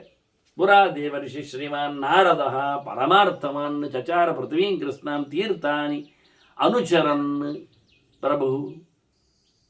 ಹಿಂದೆ ನಾರದರು ಹೇಳುವಾಗಲಿ ಭೀಷ್ಮರಷ್ಟು ವೈಭವದಿಂದ ಹೇಳ್ತಾನೆ. ದೇವಋಷಿ ಶ್ರೀಮಾನ್, ದೇವತೆಗಳಿಗೂ ಜ್ಞಾನೋಪದೇಶ ಮಾಡುವಷ್ಟು ಎತ್ತರದ ಚಿಂತಕ. ದೇವ ಅಂದರೆ ನಿಜವಾಗಿ ವಾಯುದೇವನನ್ನು ದೇವ ಅಂತ ಕರೀತಾರೆ, ದೇವದೇವ ಅಂತೇಳಿ. ಆದ್ದರಿಂದ ಪ್ರಾಣತತ್ವದಲ್ಲಿ ಅಧ್ಯಯನ ಮಾಡಿದವ ವೃಷಗತವು, ಪ್ರಾಣದೇವರ ಶಿಷ್ಯ ಅವ, ಭಗವಂತನಿಂದ ಬಂದವ, ಬೇರೆ ಶಿಷ್ಯನಾಗಿ ಚಿಂತನೆಯನ್ನು ಮಾಡಿಕೊಂಡು ಬಂದವ, ಚತುರ್ಮುಖನಿಂದ ಹುಟ್ಟಿ ನಿಂತವ ಮಗನಾಗಿ ನಾರದ. ಅಂದ ದೇವಋಷಿಯಾದ, ದೇವರನ್ನು ಚೆನ್ನಾಗಿ ಅರಿತುಕೊಂಡವ, ನಾರಾಯಣನನ್ನು ಹೆಚ್ಚಾಗಿ ಪ್ರಚಾರಕ್ಕೆ ಇಟ್ಟುಕೊಂಡವ, ಅವನು ಶ್ರೀಮಾನ್. ಮಹಾಲಕ್ಷ್ಮಿಗೂ ಭಾರಿ ಇಷ್ಟ. ಯಾಕೆಂದರೆ ಮಹಾಲಕ್ಷ್ಮಿಗೆ ಅಭಿಮನ್ಯಮಾನವಾದದ್ದು ವೇದವನ್ನು ನಿರಂತರವಾಗಿ ಹೇಳುವವ, ಚಿಂತನೆ ಮಾಡುವವ ಶ್ರೀಮಾನ್. ಶ್ರೀಮಾನ್ ಅಂದರೆ ದುಡ್ಡುಳ್ಳವ ಅಂತಲ್ಲ, ಶ್ರೀಮಂತ ಅಂತ ಅರ್ಥ ಅಲ್ಲ. ಶ್ರೀ ಅಂದರೆ ಲಕ್ಷ್ಮಿ ಅಂತ ಅರ್ಥ. ಲಕ್ಷ್ಮಿ ಉಳ್ಳವ ಅಂದರೆ ಲಕ್ಷ್ಮಿ ಹೇಗಿದ್ದಾಳೆ? ವೇದ ಸ್ವರೂಪವಾಗಿದ್ದಾಳೆ, ಮಾತಿನಲ್ಲಿದ್ದಾಳೆ. ಭಗವಂತನಲ್ಲಿ ಹೇಳುವ ನಿರ್ದುಷ್ಟವಾದ ಮಂತ್ರ ರಾಶಿಯಲ್ಲಿದ್ದಾಳೆ. ಅದು ಯಾರಲ್ಲಿದೆ? ಅವನು ಶ್ರೀಮಂತ. ವೇದ ಬಲ್ಲವ ಶ್ರೀಮಂತ, ವೇದ ಹಿಡಿದವ ಶ್ರೀಮಂತ, ವೇದ ಉಪಯೋಗಿಸುವ ಶ್ರೀಮಂತ, ವೇದವನ್ನು ಮಾತಾಡಿಸುವವ ನಿಜವಾದ ಶ್ರೀಮಂತನಾಗ್ತಾನೆ. ಸಂಪತ್ತನ್ನು ಅಭಿವೃದ್ಧಿಗೊಳಿಸ್ತಾನೆ, ಇನ್ನೊಬ್ಬರಿಗೆ ಹಂಚುತ್ತಾನೆ. ಅಂಥ ವ್ಯಕ್ತಿ ಹಿಂದೆ ಪುರಾ ದೇವರ್ಷಿ ಶ್ರೀಮಾನ್ ನಾರದ ಅಂದ್ರೇನು? ನಾರ ಅಂದರೆ ನರರಿಗೆ ಬೇಕಾಗಿರತಕ್ಕ ಜ್ಞಾನ, ಅದನ್ನು ಅಂದರೆ ಕೊಡುವ ಅಂತ, ನಾರಂ ದದಾತಿ ಅಂತ. ಅಂತಹ ನಾರದರು ಪರಮಾರ್ಥವಾನ್, ಪರಮನ ಭಗವಂತನ ಪರಮಾತ್ಮನ ವಿಶೇಷವಾಗಿರತಕ್ಕಂತಹ ಲೋಕ ಕಲ್ಯಾಣದ ವಾರ್ತೆಗಳನ್ನು, ವಿಷಯಗಳನ್ನು, ಅವನ ಉದ್ದೇಶಗಳನ್ನೆಲ್ಲ ಚೆನ್ನಾಗಿ ತಿಳಿದವನು. ಅತ್ಯಂತ ಎತ್ತರದ ಪುರುಷಾರ್ಥ ಯಾವುದು? ಪರಮಾರ್ಥ ಅಂದರೆ ಅದು ಮೋಕ್ಷ, ಬಿಡುಗಡೆಯ ದಾರಿ. ಅದರಲ್ಲಿ ನೆಲೆಗೊಂಡವನು. ಅತ್ಯಂತ ದೊಡ್ಡದಾದ ಅರ್ಥಪ್ರಪಂಚದಲ್ಲಿ ಹಿರಿದಾದ ಸಂಗತಿ ಯಾವುದಂದರೆ ದೇವರು. ಅದೇ ಅವನ ಸೊತ್ತು, ಅವನ ಕೈಯಲ್ಲಿ ಉಂಟು. ಕರೆದಾಗ ದೇವರು ಎದುರು ಬಂದು ಬಿಡ್ತಾರೆ, ಕಾಣುತ್ತಾರೆ, ಮಾತಾಡಿಸ್ತಾರೆ. ಆ ನಮೂನೆ ಆಹೂತೈವಮೇ ಶೀಘ್ರಂ ದರ್ಶಯನಿ ಯಾತಿ ಚೇತಸಿ ಅಂತ ಪಕ್ಕದ ಮನೆಯಲ್ಲಿ ಕರೆದವರು ಹೋಗೊಟ್ಟು ಈಚೆ ಓಡಿ ಬಂದ ಹಾಗೆ ನಾರಾಯಣ ಅಂತ ನಾರದ ತನ್ನ ವೀಣೆಯನ್ನು ಮೀಟಿ ಕರೆದರೆ, ಶ್ರುತಿ ಹಿಡಿದು ದೇವರನ್ನು ಮಾತಾಡಿಸಿದರೆ ಅದ್ಭುತವಾಗಿ ದೇವರು ದರ್ಶನವನ್ನು ಕೊಡುವ ಎತ್ತರತನದ ನಾರದರದ್ದು. ಅಂತ ನಾರದರು ಚಚಾರ ಪೃಥ್ವೀಂ ಕೃಷ್ಣಂ, ಅಲೆದಾಡಿದರು ಉದ್ದಕ್ಕೆ ಇಡೀ ನೆಲದ ಭೂಮಿಯಲ್ಲಿ. ಯಾಕೆ? ತೀರ್ಥಾನಿ ಅನುಚರಾನ್, ಪ್ರತಿಯೊಂದು ತೀರ್ಥಗಳಲ್ಲಿ, ಕ್ಷೇತ್ರಗಳಲ್ಲಿ ಮೀಯುತ್ತಾ ಅಲ್ಲಿರತಕ್ಕಂತಹ ಸಜ್ಜನರನ್ನು ತೀರ್ಥಾನಿ, ಶಾಸ್ತ್ರದ ಭಾರವನ್ನು ದಾಟಿದವರು, ನೋಡಿಕೊಂಡವರು, ತಿಳಿದವರು, ಇನ್ನೊಬ್ಬರನ್ನು ದಾಟಿಸುವವರು, ಪರಮಾರ್ಥನಾದ ಭಗವಂತನಲ್ಲಿ ಪ್ರಣವ ಪ್ರತಿಪಾದ್ಯನನ್ನು ಚೆನ್ನಾಗಿ ಚಿಂತನೆ ಮಾಡಿದವರು. ಅಂಥವರನ್ನು ಮಾತಾಡಿಸುತ್ತಾ ಅವರ ಬೆನ್ನೆಯಿಂದ ಹೋಗುತ್ತಾ ಅದರ ಗುಂಟಕ್ಕೆ ಹುಟ್ಟಿ ಬಂದ ತೀರ್ಥದ ನದಿಯ ಬುಡದ ಒಳಗೆ ಅಂತ ಹೇಳ್ತಾ ಹುಡುಕಿಕೊಂಡು ಹೋಗ್ತಾ, ತಿರುಗಾಡ್ತಾ, ಸಂಚಾರ ಮಾಡ್ತಾ ಇರುವವರು, ಅವರಿಗೆಲ್ಲ ಆಗ್ತದೆ ಕೇಳಿದರೆ ಅವರಿಗೆಲ್ಲ ಸಾಮರ್ಥ್ಯ ಉಂಟ್ರಿ ಅಂತಾರೆ. ಪ್ರಭು ಅವರು ದೇವರನ್ನು ಒಪ್ಪಿದವರು, ಆದ್ದರಿಂದ ಅವರಿಗೆ ದೇವರು ಅನುಕೂಲ ಮಾಡಿಕೊಡ್ತಾರೆ. ಇಡೀ ಭೂಮಿಗೆ ಸಂಚಾರದಲ್ಲಿ ನೆಲೆಗೊಂಡು ಎಲ್ಲ ತೀರ್ಥಕ್ಷೇತ್ರಗಳ ವೈಭವಗಳನ್ನು, ಅಲ್ಲಿನ ಜ್ಞಾನಿಗಳನ್ನು ಉದ್ಧಾರ ಮಾಡುತ್ತವರಿಂದ, ಅನುಗ್ರಹವನ್ನು ಪಡಿತ ಉತ್ತಮರಿಂದ, ಆ ತೀರ್ಥಕ್ಷೇತ್ರ ಸ್ವಾಮಿಗಳಿಂದ, ಅಲ್ಲಿನ ಆರಾಧ್ಯ ಮೂರ್ತಿಗಳಿಂದ ಅನುಗ್ರಹೀತರಾಗಿ ನಾರದರು ಹಿಂದೆ ಹಿಮಾಲಯದ ಬುಡದೆಡೆಗೆ ಸಾಗಿದ್ದರು. ಅಲ್ಲಿ ಒಂದು ಸರೋವರ, ಬಹಳ ಚಂದವಾದ ನೀರಿನ ಆಶಯ, ಒಳ್ಳೆ ಕೊಳ, ಬೇಕಾದಷ್ಟು ಕಮಲ ನೈದಿಲೆಗಳೆಲ್ಲ ಆಗಿವೆ. ಕಪ್ಪು, ಕೆಂಪು, ಬಿಳಿ. ಕಪ್ಪು ಅಂದರೆ ನೀಲಿ ಅಂತ ಅರ್ಥ, ಪರ್ಪಲ್ ನೀಲಿಯೂ ಹೌದು ಕೆಲವೊಮ್ಮೆ. ಹಾಗೆ ಬಿಳಿ ಮತ್ತು ಕೆಂಪು ಈ ತಾವರೆಗಳೆಲ್ಲ, ಪದ್ಮ, ಕಮಲ, ನೈದಿಲೆಗಳೆಲ್ಲ ಅರಳಿದ ಸಮೃದ್ಧವಾಗಿ ತುಂಬಿಕೊಂಡ ಕೊಳದಲ್ಲಿ ಒಬ್ಬಳು ನೈದಿಲೆಯ ಜೊತೆಯಲ್ಲಿ ಆಡ್ತಾ ಇದ್ದಾಳೆ. ಕ್ರೀಡಂತೀಂ ಉತ್ಪಲಯಿಸ್ತತ, ನೋಡಿದ ಹುಡುಗಿ ಬಹಳ ಚೆನ್ನಾಗಿದ್ದಾಳೆ. ಅವಳಿಗೆ ನನ್ನ ಕರೆದ್ಲು, ನಾರದಯತ್ಯಾಹ ಭಾಮಿನಿ ನಾರದ ಅಂತ. ಇವನಿಗೆ ಗಾಬರಿ, ಗಮ್ಮತ್ತು. ಒಮ್ಮೆಲೆ ಕರೆದಾಗ ಆಯ್ತಲ್ಲ, ಹೆಸರೆತ್ತಿ ಕರಿತಾ ಇದ್ದಾಳೆ, ಗುರ್ತ ಅವಳಿಗೆ ನಂದುಂಟು, ನನಗೆ ಅವ್ರು ಗುರ್ತ ಇಲ್ಲ ಅಂತೇಳಿ ಇವ ಓಡಿದ ಹತ್ತಿರ. ಹೋದ ತಕ್ಷಣ ಹಾ ಅಂತೇಳಿ ಆಕೆ ಬಾಯಿ ತೆಗೆದು, ಆಯಾಸದವರು ಆಕಳಿಕೆ ಬಂದಾಗ ಬಾಯಿ ತೆಗೆದ ಹಾಗೆ ವಿಜಿಜೃಂಭೆ ಮಹಾಭಾಗ ಸ್ಮಯಮಾನ ಪುನಃ ಪುನಃ ಮತ್ತೆ ಮತ್ತೆ ನಗ್ತಾ ನಗ್ತಾ ಬೇಕೆಂದಲೇ ಬಾಯಿ ತೆಗೆದಿದ್ದಾಳೆ, ಬಾಯಿ ದೊಡ್ಡದು ಮಾಡಿದ್ದಾಳೆ. ಅಲ್ಲಿಂದ ಒಬ್ಬ ಹುಡುಗ ಹುಟ್ಟಿದ, ಒಬ್ಬ ಪುರುಷ ಹುಟ್ಟಿ ಬಂದ. ರತ್ನಬಿಂದು ಚಿತಾಂಗಶ್ಚ, ಮೈಯಲ್ಲಿ ಪೂರ್ತಿ ರತ್ನದ ಚುಕ್ಕೆಗಳು, ತಲೆಯಲ್ಲಿ ಮತ್ತೆ ಶಿರಸಾಧಾರೇನ್ ಮಣಿ, ಮೇಲೊಂದು ದೊಡ್ಡ ಬೆಳಕಿನ ಆದಿತ್ಯ ಮಂಡಲದ ಹಾಗೆ ಬೆಳಕಿನ ಒಂದು ಜ್ಯೋತಿಸ್ ಮಣಿ. ಹಾಗೆ ಬಂದ. ಮತ್ತೊಬ್ಬ ಬಂದ, ಅದಕ್ಕೆ ಬಾಯಿ ಸುಮ್ಮ ಮತ್ತೆ ಮತ್ತೆ ತೆಗೆದು ಹೇಳಿದ್ರು. ಇನ್ನೊಬ್ಬ ಬಂದ, ಮತ್ತೊಬ್ಬ ಬಂದ. 3 ಪುರುಷಾಕಾರಗಳು ಹಾಗೆ ಇದ್ದಾವೆ. ನೋಡಿದ ನಾರದ, ನೋಡ್ತಾ ಇದ್ದಾನೆ. ಹತ್ತಿರ ಬಂದವ, ಆ 3 ಜನರು ಇವಳಿಗೆ ಪ್ರದಕ್ಷಿಣೆ ಬರ್ತಾರೆ. ಪ್ರದಕ್ಷಿಣಂತು ತಾಂಕೃತ್ವ ವಿವಿಧ ಧ್ವನಯಸ್ತು ತಾಂ. ವಿಚಿತ್ರ ಶಬ್ದಗಳು ಅವರದ್ದು, ಮೂವರದ್ದು ಬೇರೆ ಬೇರೆ ಶಬ್ದ, ಒಂದೇ ಪ್ರಕಾರ ಇಲ್ಲ. ಶಬ್ದ ಮಾಡ್ತಾ ಇದ್ದಾರೆ. ಇವನು ಯಾಕೆ ಕೇಳ್ತದೆ, ಶಬ್ದ ಮಾಡ್ತಾ ಇದ್ದಾರೆ. ಅವರು ಹೇಳ್ತಾ ಇದ್ದಾರೆ ಅಂತ ಅರ್ಥ ಏನು ಪದಗಳನ್ನು. ಕೆಲವರಿಗೆ ಭಾಷೆಯೇ ಬರದಿದ್ದರೆ, ಗೊತ್ತಾಗದೆ ಹೋದರೆ ಏನೋ ಒಂದು ಕೂಗಿಕೊಂಡಾಗೆ ಕಾಣುವುದಲ್ವಾ ಎಲ್ಲರಿಗೂ, ಮಕ್ಕಳಿಗೂ ಹಾಗೆ ಅಲ್ವಾ, ಗೊತ್ತಿಲ್ಲದವರಿಗೆಲ್ಲ ಏನು ಹೇಳ್ತಾರೆ ಯಾರು ಗೊತ್ತಿಲ್ಲ, ಮಾತಾಡುವಾಗ ಅವರಿಗೆ ಶಬ್ದ ಬಂದಾಗಿ ಕಾಣುತ್ತದೆ ಅಷ್ಟೇ, ಬಾಯೆಲ್ಲ ಆಡಿಸ್ತಾರೆ ಏನು ಹೇಳ್ತಾರೆ ಅಂತ. ನಮಗೆ ಪ್ರಾಣಿಗಳು ಹೇಳಿದ ಹಾಗೆ. ಹಾಗೆ ಆ 3 ಪುರುಷರ ಒಳಗೆ ಪ್ರದಕ್ಷಿಣೆ ಬಂದಿದ್ದಾರೆ. ಇವ ನಾರದ ಕೇಳ್ತಾನೆ, ಯಾರು ತಾಯಿ ನೀನು, ಏನು ನಿನ್ನ ಹೆಸರು, ಏನು ಕರೀಲಿ, ಏನು ತಿಳ್ಕೊಳ್ಳಿ. ಸಾವಿತ್ರಿ ನಾಮ ವಿಪ್ರ ಋಷಿ.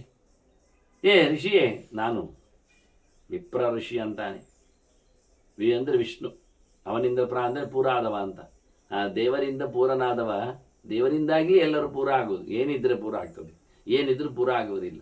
ಪೂರ ಆಗುವುದು ಭಗವಂತ ಪೂರನಾದಾಗ. ಪೂರ ಅಂದರೆ ತುಂಬುವುದು. ದೇವರು ತುಂಬಿದರೆ ತುಂಬಿದಾಗಿ, ಇಲ್ಲದಿದ್ದರೆ ದೇವರು ಹೊರಟ್ರೆ ಇಲ್ಲ ಆದಾಗಿ. ಆದ್ದರಿಂದ ಭಗವಂತನನ್ನು ಲೋಕಕ್ಕೆ ಹಂಚುವವ, ಬಿತ್ತುವವ, ಬೆಳೆಸುವವ, ತಿಳಿಸುವವ ನೀನು. ವಿಪಂತಿ ಜ್ಞಾನ ಬೀಜ ಮಿತಿ ವಿಪ್ರ ಅಂತ. ಜ್ಞಾನದ ಬೀಜವನ್ನು, ಭಗವಂತನ ಎಚ್ಚರವನ್ನು ಲೋಕಕ್ಕೆ ಹಂಚುವವ ನೀನು. ತಿಳಿದರೆ ತಾನೇ ಹೇಳಿ, ನೀನು ತಿಳ್ಕೊಂಡವ ಋಷಿ. ಕೆಲವರೆಲ್ಲ ಹಂಚುತ್ತಾರೆ. ಈಗ ದುಡ್ಡು ಹಂಚುತ್ತಾರೆ. ಯಾರು? ಬಡವರ, ದೊಡ್ಡವರು, ದುಡ್ಡಿದ್ದವರು, ದುಡ್ಡುಳ್ಳವರು ದೊಡ್ಡವರು ಅಲ್ವಾ. ಹಾಗೆ ತಿಳಿಸ್ತಾರೆ ಹೇಳಿದ ತಕ್ಷಣ. ತಿಳಿದವರಲ್ಲ ತಿಳಿಸುವುದು, ಮತ್ತೆ ತಿಳಿಯದವರ. ಇವತ್ತೇನಾಗಿದೆ ಕೇಳಿದರೆ, ದುಡ್ಡಿನ ವಿಷಯ ಸರಿ, ಇಲ್ಲದವರು ಹಂಚಲಿಕ್ಕೆ ಆಗುವುದಿಲ್ಲ. ಈ ತಿಳುವಳಿಕೆ ಇಲ್ಲದವರು ಯಾರ್ಯಾರದ್ದು ಎರವಲು ಕದ್ದದ್ದನ್ನೆಲ್ಲ ಇನ್ನೊಬ್ಬರಿಗೆ ತಿಳಿಸಿಕೊಡ್ತಾನೆ. ಈ ವಾಟ್ಸ್ಆ್ಯಪ್ ಫಾರ್ವರ್ಡ್ ಅಂತೆಲ್ಲ ಉಂಟಲ್ಲ, ಅದು ಅಂಥದ್ದೇ ಜಾತಿ ಇತ್ತು. ಆ ನಮೂನೆಯವರು ಅತ್ಯಂತ ಹೇಸಿಗೆಯ ವ್ಯವಸ್ಥೆ ಅದು. ತಾವಾಗಿ ತಿಳ್ಕೊಳ್ಳುವುದಿಲ್ಲ. ಯಾರಾದರೂ ಕೇಳಿದ್ದನ್ನು, ಏನೋ ತಿಳ್ಕೊಂಡದ್ದನ್ನು ಏನೋ ಹೇಳಿಬಿಡುವುದು. ಕೊನೆಗೆ ಸ್ವಂತದ್ದಿಲ್ಲ. ಕೊನೆಗೆ ಅದನ್ನಾದರೂ ಕೆಳಗೆ ಬರಿಬಹುದಲ್ಲ, ಇಂಥವರಿಂದ ಕದ್ದದ್ದು ಕೊಟ್ಟಿದ್ದೇನೆ, ಆದ್ದರಿಂದ ನೇರವಾಗಿ ಅದನ್ನು ಅದು ಗಮನಿಸಲಿ, ಅದು ಆಗುವುದಿಲ್ಲ ಮತ್ತೆ. ಹೀಗಾಗಿ ಇವನು ಹೇಳ್ತಾನೆ, ನೀನು ಬಹಳ ಚೆನ್ನಾಗಿ ವಿಶಿಷ್ಟನಾಗಿ ಲೋಕವನ್ನು ತುಂಬಿಸ್ತಾ ಇದ್ದೀಯಾ, ಹೇಳಿಕೊಡ್ತಾ ಇದ್ದೀಯಾ, ನಾನು ಸಾವಿತ್ರಿ ಅಂತ ಬಹಳ ಅದ್ಭುತವಾಗಿ ಗೊತ್ತಾಯ್ತು ಇವನಿಗೆ. ನಮಸ್ತೆ ಅಂತಾನೆ. ಬಹಳ ವಿಶೇಷವಾಗಿ ಅಭಿವಾದನೆಯನ್ನು ಮಾಡ್ತಾನೆ. ಅಭಿವಾದಯೇ ತ್ವಾಂ ಸಾವಿತ್ರಿ. ನಾನು ನಾರದ ಅಂತ ಹೇಳಬೇಕಾಗಿಲ್ಲಲ್ಲ, ಅವಳೇ ಕರೆದಿದ್ದಾಳಲ್ಲ ನಾರದ ಅಂತ. ಆದ್ರಿಂದ ತನ್ನ ಪರಿಚಯ ಬೇಡ, ಅವಳು ಪರಿಚಯ ಮಾಡಿಕೊಂಡ. ಮತ್ತೆ ಹೇಳ್ತಾನೆ, ಇವರು ಯಾರು? 3 ಜನ. ಅಗ್ರಜ ಪ್ರಥಮೋತ್ಮನ್ನ, ಯಜುರ್ವೇದ ತಥಾಪರ, ತೃತೀಯ ಸಾಮವೇದಸ್ತು. ಇವರು ಮೊದಲು ಹುಟ್ಟಿದವ, ಇವ ಋಗ್ವೇದ, ಇವರೇ ಯಜುರ್ವೇದ, ಇವ ಸಾಮವೇದ. ಆಯ್ತಾ? ಇವ ಅಣ್ಣ, ಇವ ತಮ್ಮ. ಹೀಗೆ 3 ವೇದಗಳ ಪರಿಚಯ ಮಾಡಿ. ಇದು 3 ವೇದಗಳು ಅಣ್ಣ ತಮ್ಮಂದಿರಿ ಎನ್ನುವುದು ಅರ್ಥ ಆಯ್ತು ನಮಗೆ. ಅವಳಿಂದ ಹೊರಹೊಮ್ಮಿರತಕ್ಕಂತಹ, ಅದರಿಂದ ಅವರು ವಿಚಿತ್ರ ಧ್ವನಿಗಳು, ವಿವಿಧ ಧ್ವನಿಗಳು, ಒಂದರಾಗಿ ಒಂದಿರಲಿಲ್ಲ ಸ್ವರ, ಒಂದರ ಪ್ರಕಾರ ಒಂದಲ್ಲ. ಹಾಗಾಗಿ 3 ವೇದಗಳ ಸ್ವರೂಪ ಪುರುಷರು ಬಂದಿದ್ದಾರೆ. ಅವರ ಮೈಯಲ್ಲಿರುವುದಲ್ಲಿ ಏನೆಲ್ಲ ಕೇಳಿದ್ದನವ. ವೇದಾಶ್ಚ ಬಿಂದು ಸಂಯುಕ್ತ ಯಜ್ಞಸ್ಯ ಫಲ ಸಂಶ್ರಿತ. ಅವರ ಮೈಯಲ್ಲಿ ರತ್ನ ಬಿಂದುಗಳಿದ್ದದ್ದು. ಬಿಂದು ಅಂದರೆ ಓಂಕಾರಕ್ಕೆ ಹೆಸರು, ಪ್ರಣವಕ್ಕೆ ಹೆಸರು. ಅಂದು ವೇದ ಮಂತ್ರಗಳೆಲ್ಲದರಲ್ಲಿಯೂ ಸಹ ಪ್ರಣವ ಗಟ್ಟಿಯಾಗಿ ಕೂತಿದೆ. ಬ್ರಹ್ಮ ಪರಂ ಬ್ರಹ್ಮ ಪೂರ್ವಂ ಅಂತ ಹೇಳಿಕೊಂಡು ಪ್ರತಿಯೊಂದು ವೇದ ಮಂತ್ರವು ಪೂರ್ವಾಪರದಲ್ಲಿ ಪ್ರಣವವನ್ನು ಇಟ್ಟುಕೊಳ್ಳಲೇಬೇಕು, ಇಲ್ಲ ಅದರದ್ದು ಮಂತ್ರ ಆಗುವುದಿಲ್ಲ. ಮತ್ತೆ ಪ್ರಣವದ ವಿಸ್ತರಣೆಯೇ 3 ವೇದ ಅಲ್ವಾ. ಅಕಾರ ಉಕಾರ ಮಕಾರಗಳಿಂದಲೇ 3 ವ್ಯಾಹೃತಿಗಳಾಗಿ, ಅಲ್ಲಿಂದ 3 ಪಾದದ ಗಾಯತ್ರಿ ಬಂದು, ಅಲ್ಲಿಂದ 3 ವರ್ಗದ ಪುರುಷ ಸೂಕ್ತಕ್ಕೆ ನೆಲೆಗೊಂಡು, ಮತ್ತು ಅಲ್ಲಿಂದ 3 ವೇದ ಆದದ್ದು. ಪ್ರಣವಾರ್ಥ ವ್ಯಾಹೃತಯ, ವ್ಯಾಹೃತ್ಯರ್ಥ ಋಗಾದಯ ಅನ್ನುವ ಮೂಲಕ. ಹೀಗಾಗಿ ಇವರ ಮೈಯಲ್ಲಿರತಕ್ಕಂಥ ರತ್ನದ ಬಹಳ ಸುಂದರವಾದ ಏನೊಂದು ಬಿಂದುಗಳು ಚುಕ್ಕಿಗಳು ಕಾಣುತ್ತವೆ, ಅವೆಲ್ಲ ಪ್ರಣವದ ವ್ಯವಸ್ಥೆಗಳು. ಮತ್ತೆ ಮಂಡೆ ಮೇಲೆ ಒಂದು ದೊಡ್ಡದಾದಂತಹ ಬೆಳಕಿನ ಉಂಡೆ ಕಂಡಿತ್ತಲ್ಲ, ಅದ್ಭುತವಾದಂತಹ ಮಣಿ.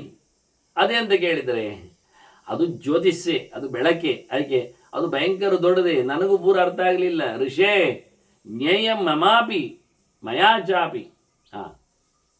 ನಾನು ಪೂರ ತಿಳ್ಕೊಂಡಾಗಲಿಲ್ಲ, ನನಗೂ ತಿಳಿಲಿಕ್ಕೆ ಬೇಕಾದ ಸಂಗತಿ ಅದು ಅಂತ ಹೇಳಿ ಇತ್ತಿತ್ತು ಅಂತರಧೀಯತ. ಹೆಣ್ಮಗಳು ಇಲ್ಲ ಆಗಿಬಿಟ್ಟು ಇವನಿ ಪಾಠ ಹೇಳಲಿಕ್ಕೋಸ್ಕರ ಹಿಮಾಲಯದಲ್ಲಿ ಕಾದು ಕೂತು ಬಂದಿದ್ದಾಳೆ ಅವಳಷ್ಟು ತಿಳ್ಕೊಳ್ಳಿ. ವೇದದ ತಲೆ, ವೇದಾಂತದ ಚಿಂತನೆ, ಅದೇ ಪರಮಜ್ಯೋತಿಯಾದದ್ದು ಭಗವಂತ. ಅದನ್ನು ನಾನು ತಿಳ್ಕೊಳ್ತಾ ಇದ್ದೇನೆ, ಅದು ಪೂರ ತಿಳ್ಕೊಳ್ಳಿಕ್ಕೆ ಆಗುವುದಿಲ್ಲ ಯಾರಿಂದಲೂ, ತಿಳಿಬೇಕಾದ್ದು ಅಂತ ಹೇಳಿ ತಿಳಿಸಿದ್ರಿಂದ ಇವ ಜಪಕ್ಕೆ ಕುಳಿತ, ಹಿಮಾಲಯದಲ್ಲಿ ತಪಸ್ಸನ್ನು ಮಾಡಿದ, ಧ್ಯಾನಕ್ಕೆ ಹೊರಟ. 100 ವರ್ಷ ನೋಡಿ, ಒಂದೊಂದು ವಿಷಯಕ್ಕೆ ಹೋದವರು ಅದನ್ನು ಗೆದ್ದೇ ಅದನ್ನು ಮುಗಿಸಿಯೇ ಇನ್ನೇ ಬರುವುದು, ಮತ್ತೆ ನೋಡುವ ಅಂತಿಲ್ಲೇ ಇಲ್ಲ. ನಮ್ದೊಂದು ಅರ್ಧ ಮುಕ್ಕಾಲು ಗಂಟೆಯಲ್ಲಿ ಆಗಬೇಕಾದ ಕೆಲಸದಲ್ಲಿ ಮತ್ತೆ ಮತ್ತೆ ಹೇಳುತ್ತೆ, ನಾಳೆಗಂತೂ ಇಡಲಿಕ್ಕೆ ಬರುವುದಿಲ್ಲ, ಊಟ ಮಾಡುವ ಒಂಚೂರು ಬರ್ತೇನೆ, ಓದಿ ಬಿಡುವ ಒಂಚೂರು ತಡೀರಿ. ಈಗೆಲ್ಲ ಅದು ಊಟ ಮಾಡುವಂದ್ರೆ ನಾಳೆಗೆ ಊಟ ಮಾಡೋದು, ಇವತ್ತಿಗೆ ಅಲ್ಲ. ಮತ್ತೆ ಇವನ್ ನೋಡಿ, ಹೊರಟವ ತೀರ್ಥ ಸಂಚಾರದಲ್ಲಿದ್ದವ ವಿಷಯ ಕಂಡು ಅವಳಿಗೆ ಕೇಳಿಕೊಟ್ಟದನ್ನು ಇದನ್ನು ತಿಳ್ಕೊ ನೀನು ಅಂತ ಹೇಳಿದ ತಕ್ಷಣ ನಾವೆಲ್ಲ ತಿಳಿಬೇಕಾದ ಸಂಗತಿ ಅಂದಾಗ ಅದನ್ನೇ ತಿಳಿಲಿಕ್ಕೆ ಹೊರಟವ. 100 ವರ್ಷ ತಪಸ್ಸು ಮಾಡಿದಾಗ ದೇವರು ಬಂದ. ಪ್ರಾದುಶ್ಚಕಾರ ವಿಶ್ವಾತ್ಮ ಋಷೇಹೇ ಪರಮ ಸೌಹೃದಾತ್. ಋಷಿಯ ಮೇಲಿನ ಭಾರೀ ಮೋಕೆಯಿಂದ ಎಲ್ಲೆಡೆ ತುಂಬಿದ ಭಗವಂತ ಅವನಿಗೆ ಕಾಣಿಸಿಕೊಂಡ. ನೋಡಿ ಗಮ್ಮತ್ತು ಅಂದರೆ, ಎಲ್ಲ ಕಡೆಯಲ್ಲಿ ದೇವರಿದ್ದಾನೆ, ಕಾಣಿಸ್ಬೇಕಲ್ಲ. ಅವನಿಗೆ ಕಾಣಿಸಬೇಕು ಅಂತ ದೇವರಿಗೆ ಇಷ್ಟ ಆಯಿತು, ಕಾಣಿಸಿಕೊಂಡಷ್ಟೇ, ದೇವರೇನು. ಆದ್ದರಿಂದ ಎಲ್ಲೆಡೆಯೂ ದೇವರಿದ್ದಾನೆ. ಹಾಗಾಗಿ ಅವನ ಕಾರುಣ್ಯದಲ್ಲಿ ಭಗವಂತ ಅವನಿಗಾಗಿ ಕಾಣಿಸಬೇಕು ಅಂತೇಳಿ ತನ್ನನ್ನು ತೋರಿಸಿಬಿಟ್ಟ. ಇವ ನೋಡಿದ, ತಮಾಗತಂ ಜಗನ್ನಾಥಂ ಸರ್ವ ಕಾರಣ ಕಾರಣಂ ಅಖಿಲ ಅಖಿಲ ಅಮರ ಮೌಲ್ಯಂಗ ಋಗ್ಮಾರುಣ ಪದದ್ವಯಂ. ಇಡೀ ಜಗತ್ತನ್ನು ಸೃಷ್ಟಿ ಮಾಡಿದ, ಸಂಹಾರ ಮಾಡುವ, ಸ್ಥಿತಿಕಾರಣನಾದ, ಜ್ಞಾನವನ್ನು ಕೊಡುವ, ಅಜ್ಞಾನವನ್ನು ತೆಗೆಯುವ, ಬಂಧನವನ್ನು ನಿವೃತ್ತಿಗೊಳಿಸುವ, ಮೋಕ್ಷಪ್ರದನಾದ, ಸಕಲ ನಿಯಾಮಕನಾದ ಭಗವಂತನನ್ನು, ಜಗತ್ಸ್ವಾಮಿಯನ್ನು, ಪ್ರಾಣತತ್ವದ ಅರಸನನ್ನು ಕಣ್ಣಾರೆ ನೋಡಿದ, ಚೆಲುವನ್ನು ತುಂಬಿಸಿಕೊಂಡ. ಏನು ಅದ್ಭುತವಾದ ಕಾಲವನ್ನು. ಇಡೀ ದೇವತೆಗಳ ಗಡನಗಳೇ ಅಲ್ಲಿಗೆ ಮಣಿದಿವೆ. ಅವರ ತಲೆಯ ಕಿರೀಟಗಳ ವಿಶೇಷವಾದಂತಹ ಘಟ್ಟನೆಯಿಂದ ಭಗವಂತನ ಪದದ್ವಯಗಳು ಕೆಂಪಾಗಿವೆ. ಪ್ರಾಂತ ಪ್ರಾಗ್ರ್ಯಾಂಘ್ರೆ ಪೀಠೋತ್ಥಿತ ಕನಕ ರಜ ಪಿಂಜರ ರಂಜಿತಾಶಾಹ ಅಂತ ತ್ರಿವಿಕ್ರಮ ಪಂಡಿತರು ಪ್ರಾಣತತ್ವದ ಪಾದಪೀಠಕ್ಕೆ ದೇವತೆಗಳ ರಾಶಿಗಳು ತಾಮುಂದು ನಾಮುಂದು ಅಂತ ಉತ್ಕಂಠ ಕುಂಠ ಕೋಲ ಹಲ ಜವ ವಿದಿತ ಜಸ್ರ ಸೇವಾನ ವೃದ್ಧ ಪ್ರಾಜ್ಞಾತ್ಮ ಜ್ಞಾನ ಧೂತಾಂಧ ತಮಸ ಸುಮನೋ ಮೌಳಿ ರತ್ನಾವಳೀನಾಂ ಭಕ್ತಿದ್ರೆ ಕಾವಗಾಢ.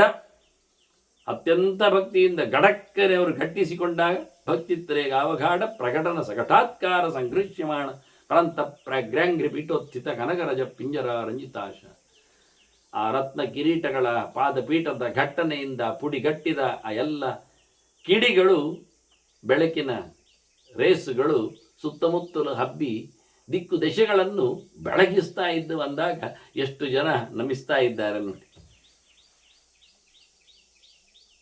ಅದೇ ರೀತಿಯಾಗಿ ಅದ್ಭುತವಾದಂತಹ ದೇವತೆಗಳೆಲ್ಲರೂ ಮಣಿದ ಭಗವಂತನ ಕೆಂಪಾದ ಆ ಮಣಿಕಾಂತಿಗಳಿಂದ ಕಂಗೊಳಿಪ 2 ಸುಂದರವಾದ ಪಾದವನ್ನು ಕಂಡ. ನಮ್ಮ ದೇವರ ನೋಡೋ ಕಥೆ ಹೇಗೆ ಅಂದರೆ, ಕೆಳಗಿನಿಂದ ಮೇಲಕ್ಕೆ ಪಾದವನ್ನು ಕಂಡ. ವೈನತೇಯ ಪದಸ್ಪರ್ಶ ಕಣಶೋಭಿತ ಜಾನುಕಂ. ಅಲ್ಲಿಂದ ಮೆಲ್ಲಕ್ಕೆ ಕಾಲುಗಂಟು ಕಂಡಿತವನಿಗೆ. ಕಾಲುಗಂಟುಗಳು ಕಮ್ಮಿ ಇರಲಿಲ್ಲ, ಕಂಡಬಟ್ಟೆ ಕಲರ್. ಯಾಕೆ ಕೇಳಿದರೆ, ಅದು ಗರುಡ ಭಗವಂತನನ್ನು ಎತ್ತಿಕೊಂಡು ಹಾರುವುದು. ಎತ್ತಿಕೊಂಡು ಹಾರಿದಾಗ ದೇವರು ನಿಲ್ಲಬೇಕಂದಾಗ ಅವನು ಭಯಂಕರ ಸ್ಪೀಡಲ್ಲಿ ಲ್ಯಾಂಡ್ ಆಗ್ತಾನೆ ಬಡಕ್ಕ. ಅವನ ರೆಕ್ಕೆಗಳು ಭಾರಿ ಜೋರಾಗಿ ಸಾಮವೇದವನ್ನು ಹೇಳುತ್ತಾ ಅಲುಗಾಡುತ್ತಾನೆ. ಹೀಗಾಗಿ ವೈನತೆಯ ತಾನು ಇಳಿಲಿಕ್ಕೋಸ್ಕರ ಈಗ ತಾನೇ ಬಂದದ್ದು ಹಾಗೆ ಅವನಿಗೆ ಅದನ್ನು ಕಾಣ್ತಾ ಇದ್ದಾನೆ. ದೇವರವನಿಗೆ ಕಾಣಿಸಿಕೊಂಡದ್ದು ಹಾಗೆ ಗರುಡನ ಮೇಲೆ ಏರಿ ಬಂದ ದೇವರು ಕಾಣ್ತಾ ಇದ್ದಾನೆ. ಅವನು ಒಮ್ಮೆಲೆ ಹಾರಿ ಬಂದಾಗ ಕಾಲು ನೆಲಕ್ಕೆ ಕೊಟ್ಟನಲ್ಲ, ಲ್ಯಾಂಡಿಂಗ್ ಅಂತ ಹೆಸರು. ಒಂದ್ಸರ್ತಿ ವಿಮಾನ ನೆಲದಲ್ಲಿ ತನ್ನ ಚಕ್ರವನ್ನು ಮುಟ್ಟಿಸುವಾಗ ಕಿಡಿ ಹಾರ್ತದೆ.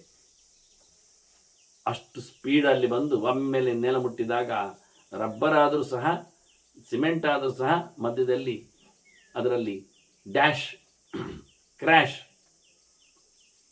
ಹಾಗೆ ಈ ಗರುಡ ನೆಲಕ್ಕೆ ಒಮ್ಮೆಲೆ ಕಾಲು ಕೊಟ್ಟಾಗ ಕಾಲಿನಿಂದ ರಭಸದಲ್ಲಿ ಅಲ್ಲಿನ ಧೂಳ ಕಣಗಳೆಲ್ಲ ಹಾರುತ್ತವೆ, ರೆಕ್ಕೆಯ ಬಡಿತವೇ ಇರ್ತದೆ. ಅದು ಮತ್ತೆ ಹಾಗೆ ವಿಮಾನದ ಮೇಲೆ ರೆಕ್ಕೆ ತಿರುಗುತ್ತಿರುವಾಗ, ಅಂದರೆ ಹೆಲಿಕಾಪ್ಟರ್, ಅದರಿಂದ ಒಂದಷ್ಟು ನೀರುಗಳು ನೆಲದಲ್ಲಿ ಕಣಗಳು, ಧೂಳಿನ ಕಣಗಳು ಹಾರುತ್ತವೆ ಅದು ನಿಲ್ಲಿಕ್ಕೆ ಹೋದಾಗ.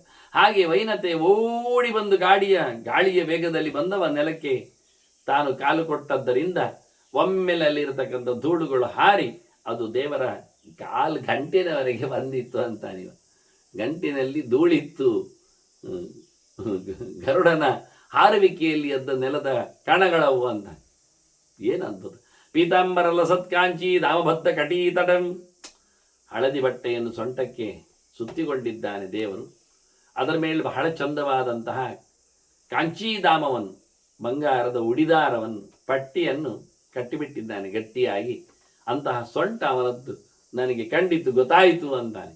ಇನ್ನು ಮೇಲಕ್ಕೆ ಹೋದರೆ ಶ್ರೀವತ್ಸ ವಕ್ಷ ಸಂಚಾರ ಮಣಿಕೌಸ್ತುಭ ಕಂದರಂ, ಸುಂದರವಾದ ಎದೆ, ಅದರಲ್ಲಿ ಶ್ರೀವತ್ಸ ಚಿಹ್ನೆ, ಕುತ್ತಿಗೆಯಲ್ಲಿ ಜೋತಾಡುವ ಕೌಸ್ತುಭ ಮಣಿ, ಕೆಂಪು ಮಣಿ, ಚತುರ್ಮುಖನ ವಾಸ ಅನಿಸಿಕೊಂಡಂತಹ ಮಣಿಯದು. ನಾನಾರತ್ನ ಮಣಿ ವಜ್ರ ಸ್ಫುರನ್ಮಕರ ಕುಂಡಲಂ, ಆಹಾ, ಅದ್ಭುತವಾದ ಕಿವಿಯೋಲೆ, ಉರುಟಾಗಿರತಕ್ಕ ಮಕರ ಕುಂಡಲ, ಎಲ್ಲ ನವರತ್ನಗಳ ವಜ್ರಗಳ ವಿಶಿಷ್ಟವಾದಂತಹ ಕಾಂತಿಯಿಂದ ಅದು ಭಾರಿ ಜೋರಾಗಿದೆ. ಅದರಲ್ಲಿಯೂ ಇಲ್ಲಿ ಹೇಳುವಾಗ ಅವನು ನೋಡುವಾಗ ಬಹಳ ಚೆನ್ನಾಗಿ ನೋಡ್ತಾ ಇದ್ದಾನೆ, ಬಹಳ ಸುಂದರವಾಗಿ. ಕಾಂಚಿ ಪೀತಾಂಬರ ಅವನು ಹೇಳಿಕೊಂಡಾಗ ಒಂದೊಂದು ನೋಡುವ ಹೋಗುವಾಗ ಮಣಿ ಕೌಸ್ತುಭ ಕಂದರ ಮಂದಸ್ಮಿತ ಮುಖಾಂಬೋಜಂ, ಮೋರೆ ನೋಡಿದ್ದಾನೆ. ಅದರಲ್ಲಿ ಮಕರ ಕುಂಡಲಕ್ಕಿಂತ ಮೊದಲು ಕಂಡವನ ಬಗ್ಗೆ ಮೋರೆ, ಮಂದಸ್ಮಿತ ಮುಖಾಂಬೋಜಂ, ಸುಂದರವಾದ ನಗುವುಳ್ಳ ಮೋರೆ, ಕಮಲದ ಕಾಂತಿ ಇದೆ. ಜಲದಾಯತ ಲೋಚನ, ಅಲ್ಲಾಡುತ್ತಿರೋ ಜಲದಾಯತ, ವಿಶಾಲವಾದ ಕಣ್ಣೆರಡು, ಅದು ನೋಡುವವ ಹಾಗೆ ಸ್ಪಂದಿಸ್ತಾ ಇದೆ. ನಮ್ರ ಚಾಪಾನು ಕರ್ಣ ನಮ್ರ ಭ್ರೂಯುಗ ಶೋಭಿತ, ಹೀಗೆ ಬಗ್ಗಿದ ಎರಡು ಭ್ರೂ, ನಮ್ರ ಚಾಪ, ಬಗ್ಗಿದ ಬಿಲ್ಲಿನ ಹಾಗೆ. ಸೆಟದು ನಿಂತ ಬಿಲ್ಲು, ಆನದ ಬಿಲ್ಲನ್ನು ಬಗ್ಗಿಸ್ತಾರೆ, ಹಗ್ಗವನ್ನು ಕಟ್ತಾರೆ. ಹಗ್ಗ ಕಟ್ಟಿದಾಗ ಬಿಲ್ಲು ಬಗ್ತದೆ, ಅದೊಂಥರ ಯು ಶೇಪಿಗೆ ಬರ್ತದೆ. ಪೂರ ಯು ಅಲ್ಲ, ಅರ್ಧ ಚಂದ್ರಾಕಾರದಾಗಿ ಆಗ್ತದೆ. ಬಿಲ್ಲಿರುವುದು ನೇರ ಕೋಲ್, ಅದಕ್ಕೆ ಒಂದು ಕಡೆಯಲ್ಲಿ ಹಗ್ಗ ಹಾಕಿರ್ತಾರೆ, ಅದು ಚರ್ಮದ ಹಗ್ಗ ನಿಜವಾಗಿ. ಅದನ್ನು ಎಳೆಯದು ಕಟ್ಟುವಾಗ ಆ ಬಿಲ್ಲು ಬಗ್ತದೆ. ಹೆಚ್ಚಾಗಿ ಬಿಲ್ಲು ಮಾಡುವಂಥದ್ದು ನಮ್ಮ ಲೋಕದಲ್ಲಿ ಇವತ್ತಿಗೆ ಹೇಳಿದರೆ ಬಿದಿರಿನದ್ದು. ಆದರೆ ಶಿವನ ಧನುಸು ಮುಂತಾದ ಕಡೆಯಲ್ಲಿದ್ದರೆ ಕಬ್ಬಿಣದ ಕೋಲಾಗಲಿ ಅದು ಬಗ್ಗಿಸಲಿಕ್ಕೆ ಆಗ್ತಿರಲಿಲ್ಲ. ಅದನ್ನು ಬಗ್ಗಿಸುವ ಸಾಮರ್ಥ್ಯ ಇದ್ದವನು ಅರ್ಜುನಾದಿಗಳಿದ್ದರೆ ಅನ್ನೋದು ವಿಷಯ ಬೇರೆ. ಹಾಗೆ ಬಗ್ಗಿದ ಬಿಲ್ಲು ಹೇಗೆ ಚಂದವಾಗಿ ಅರ್ಧ ಚಂದ್ರಾಕಾರದಲ್ಲಿರ್ತದೋ ಹಾಗೆ ಭ್ರೂ, ಯಾರಿಗೆ ಹೇಳಬೇಕು, ಸೌಂದರ್ಯ ಸ್ಪರ್ಧೆಯಲ್ಲೆಲ್ಲ ಕೂತವರಿಗೆಲ್ಲ ಈ ಐಬ್ರೂವನ್ನು ಸರ್ತ ಮಾಡಿಕೊಂಡವರದೆಲ್ಲ ಫಸ್ಟ್ ಪ್ರೈಸ್ ಎಲ್ಲ ಬರ್ತದೆ. ಹೇಸಿಗೆ ಆಗ್ತದೆ, ಲಕ್ಷಣವೇ ಗೊತ್ತಿಲ್ಲ. ಸರ್ತಭ್ರೂ ಎನ್ನುವುದು ಸಮವೇ ಅಲ್ಲ.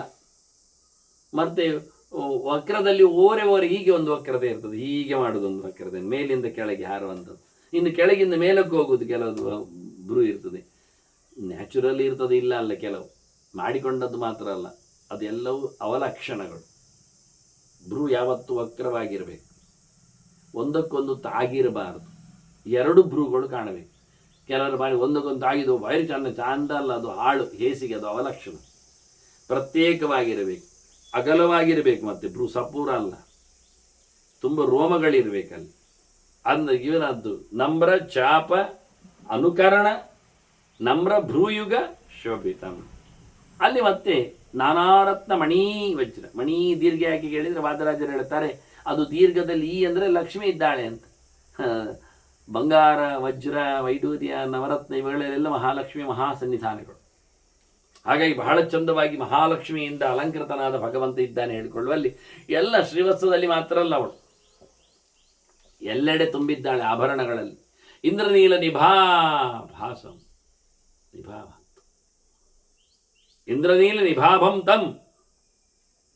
ಇಂದ್ರನೀಲ ಅಂದರೆ ನೀಲಿಮಣಿ, ನೀಲ ಮೈಕೈ ಅಂತ ಅವನದ್ದು. ಮೈ ಕಟ್ಟು ನೋಡಿಕೊಳ್ಳುವಾಗ ಕಪ್ಪು ನೀಲ ಬಣ್ಣದಲ್ಲಿ ಅವನು ಕಾಣುತ್ತಾ ಇದ್ದ. ಇಂದ್ರನೀಲಕ್ಕೂ ನೀಲ ಕಪ್ಪು ಎಲ್ಲ ಬಣ್ಣಗಳಿರ್ಲಿಕ್ಕೆ ಹೋಗಿ ಹಾಗೆ ಕಾಣುತ್ತಾನಂತ ಆ ಬಣ್ಣದಲ್ಲಿದ್ದಾನೆ. ಕೆಯ್ಯೂರ ಮಕುಟೋಜ್ವಲಂ, ತೋಳಬಂದಿ ಹಾಕ್ಕೊಂಡಿದ್ದಾನೆ. ತಲೆ ಮೇಲೆ ಕಿರೀಟ ಬೇರೆ ಬೆಳಗ್ತಾ ಇದೆ. ಎಲ್ಲ ದೇವತೆಗಳೆಲ್ಲ ಅವನನ್ನು ಸ್ತುತಿಸ್ತಾ ಇದ್ದಾರೆ, ನಮಿಸ್ತಾ ಇದ್ದಾರೆ, ಸುತ್ತುವರ್ತಾ ಇದ್ದಾರೆ. ದೇವೈರಿಂದ್ರ ಪುರೋಗೈತ್ಯ ಋಷಿ ಸಂಗೈಹಿ ಅಭಿಷ್ಟುತ. ಅತ್ತ ಋಷಿಗಳ ಗಡನಗಳು ಸೇರಿ ನಿಂತಿವೆ, ಸ್ತೋತ್ರ ಮಾಡ್ತಾ ಇದ್ದಾವೆ, ಸುತ್ತುವರಿತಾ ಇದ್ದಾವೆ. ನಾರದೋ ಜಯ ಶಬ್ದೇನ ಭವಂದೇ ಶಿರಸಾರಿಂ, ತಲೆ ಬಗ್ಗಿಸಿ ನಮಿಸಿದ್ದಾನೆ. ಜಯ ಜಯ ಜಯ ಜಯ ಅಂದಾನೆ. ಸರ್ವೋತ್ತಮನೇ ನನಗೆ ಅನುಗ್ರಹ ಮಾಡು, ಪ್ರಸೀದ ಅಂತ ಹೇಳಿಕೊಂಡು ನಾರದ ನೆಲೆಗೊಂಡಿದ್ದಾನೆ. ಭದ್ರವಸ್ತು ಋಷೇ ತುಭ್ಯಂ ವರಂ ವರಯ ಸುವ್ರತ. ದೇವರು ಹೇಳ್ತಾರೆ, ಮಂಗಳ ಆಗಲಿ, ನಿನಗೆ ಒಳ್ಳೆಯದಾಗಲಿ, ಹೆದರಿಕೊಳ್ಳಬೇಡ, ಏನಾದರೂ ಕೇಳಿಬಿಡು, ವರ ಕೊಡುತ್ತೇನಂತ. ಮತ್ತೆ ಪುನಃ ನಾರದ ಪ್ರಸೀದ, ಪ್ರಸನ್ನನಾಗು ಭಗವಂತ, ನೆಲೆಗೊಳ್ಳು ಅಂತ ಹೇಳಿ ಪ್ರಾರ್ಥನೆ ಮಾಡ್ತಾ ಇದ್ದಾನೆ. ಪ್ರವಾಚ ಹೃದಯ ಸಂರೂಢಂ ಶಂಖಚಕ್ರ ಗದಾಧರಂ. ಇವತ್ತಿನವರೆಗೆ ಅವನು ಧ್ಯಾನ ಮಾಡುತ್ತಾ ಇದ್ದ ಹೃದಯದಲ್ಲಿ ಮನಸ್ಸಿನಲ್ಲಿ ಗಟ್ಟಿಯಾಗಿರತಕ್ಕ ಶಂಖಚಕ್ರ ಗದಾಧರನಾದ ಭಗವಂತನನ್ನು ಬಹಳ ಅದ್ದೂರಿಯಾಗಿ, ಅಂದರೆ 4 ಕೈಯ ದೇವರನ್ನು ಕಂಡಿದ್ದಾನೆ. ಅದ್ದೂರಿಯಾಗಿ ಕೇಳುತ್ತಾನೆ, ಹೇಳುತ್ತಾನೆ, ದೇವರೇ ನಾನು ಏನು ಕೇಳಬೇಕೆನ್ನುವುದು ನಿನಗೆ ಗೊತ್ತು ತಾನೆ ಅಂತಾನೆ. ವಿವಕ್ಷಿತಂ ಜಗನ್ನಾಥ ಮಯ ಜ್ಞಾತಂ ತ್ವಯಾಚ್ಯುತ. ನಾನೇನು ಹೇಳಬೇಕು ಅದು ನಿನಗೆ ಗೊತ್ತಿದೆ, ನಿನಗೆ ಗೊತ್ತಿಲ್ಲದ್ದೇನಿಲ್ಲ, ನಿನಗೆ ಮರೆವು ಅಂತ ಇಲ್ಲ. ನೀನು ಎಲ್ಲರ ಸ್ವಾಮಿ ಆದ್ದರಿಂದ ಎಲ್ಲರ ಸಂಗತಿ ನಿನಗೆ ಗೊತ್ತು. ತತ್ ಪ್ರಸೀದ ಋಷಿಕೇಶ ಶ್ರೋತುಮಿಚ್ಛಾಮಿ ತತ್. ಹರೇ, ನಾನು ಅದನ್ನು ಕೇಳಲಿಕ್ಕೆ ಇಷ್ಟಪಡ್ತೇನೆ.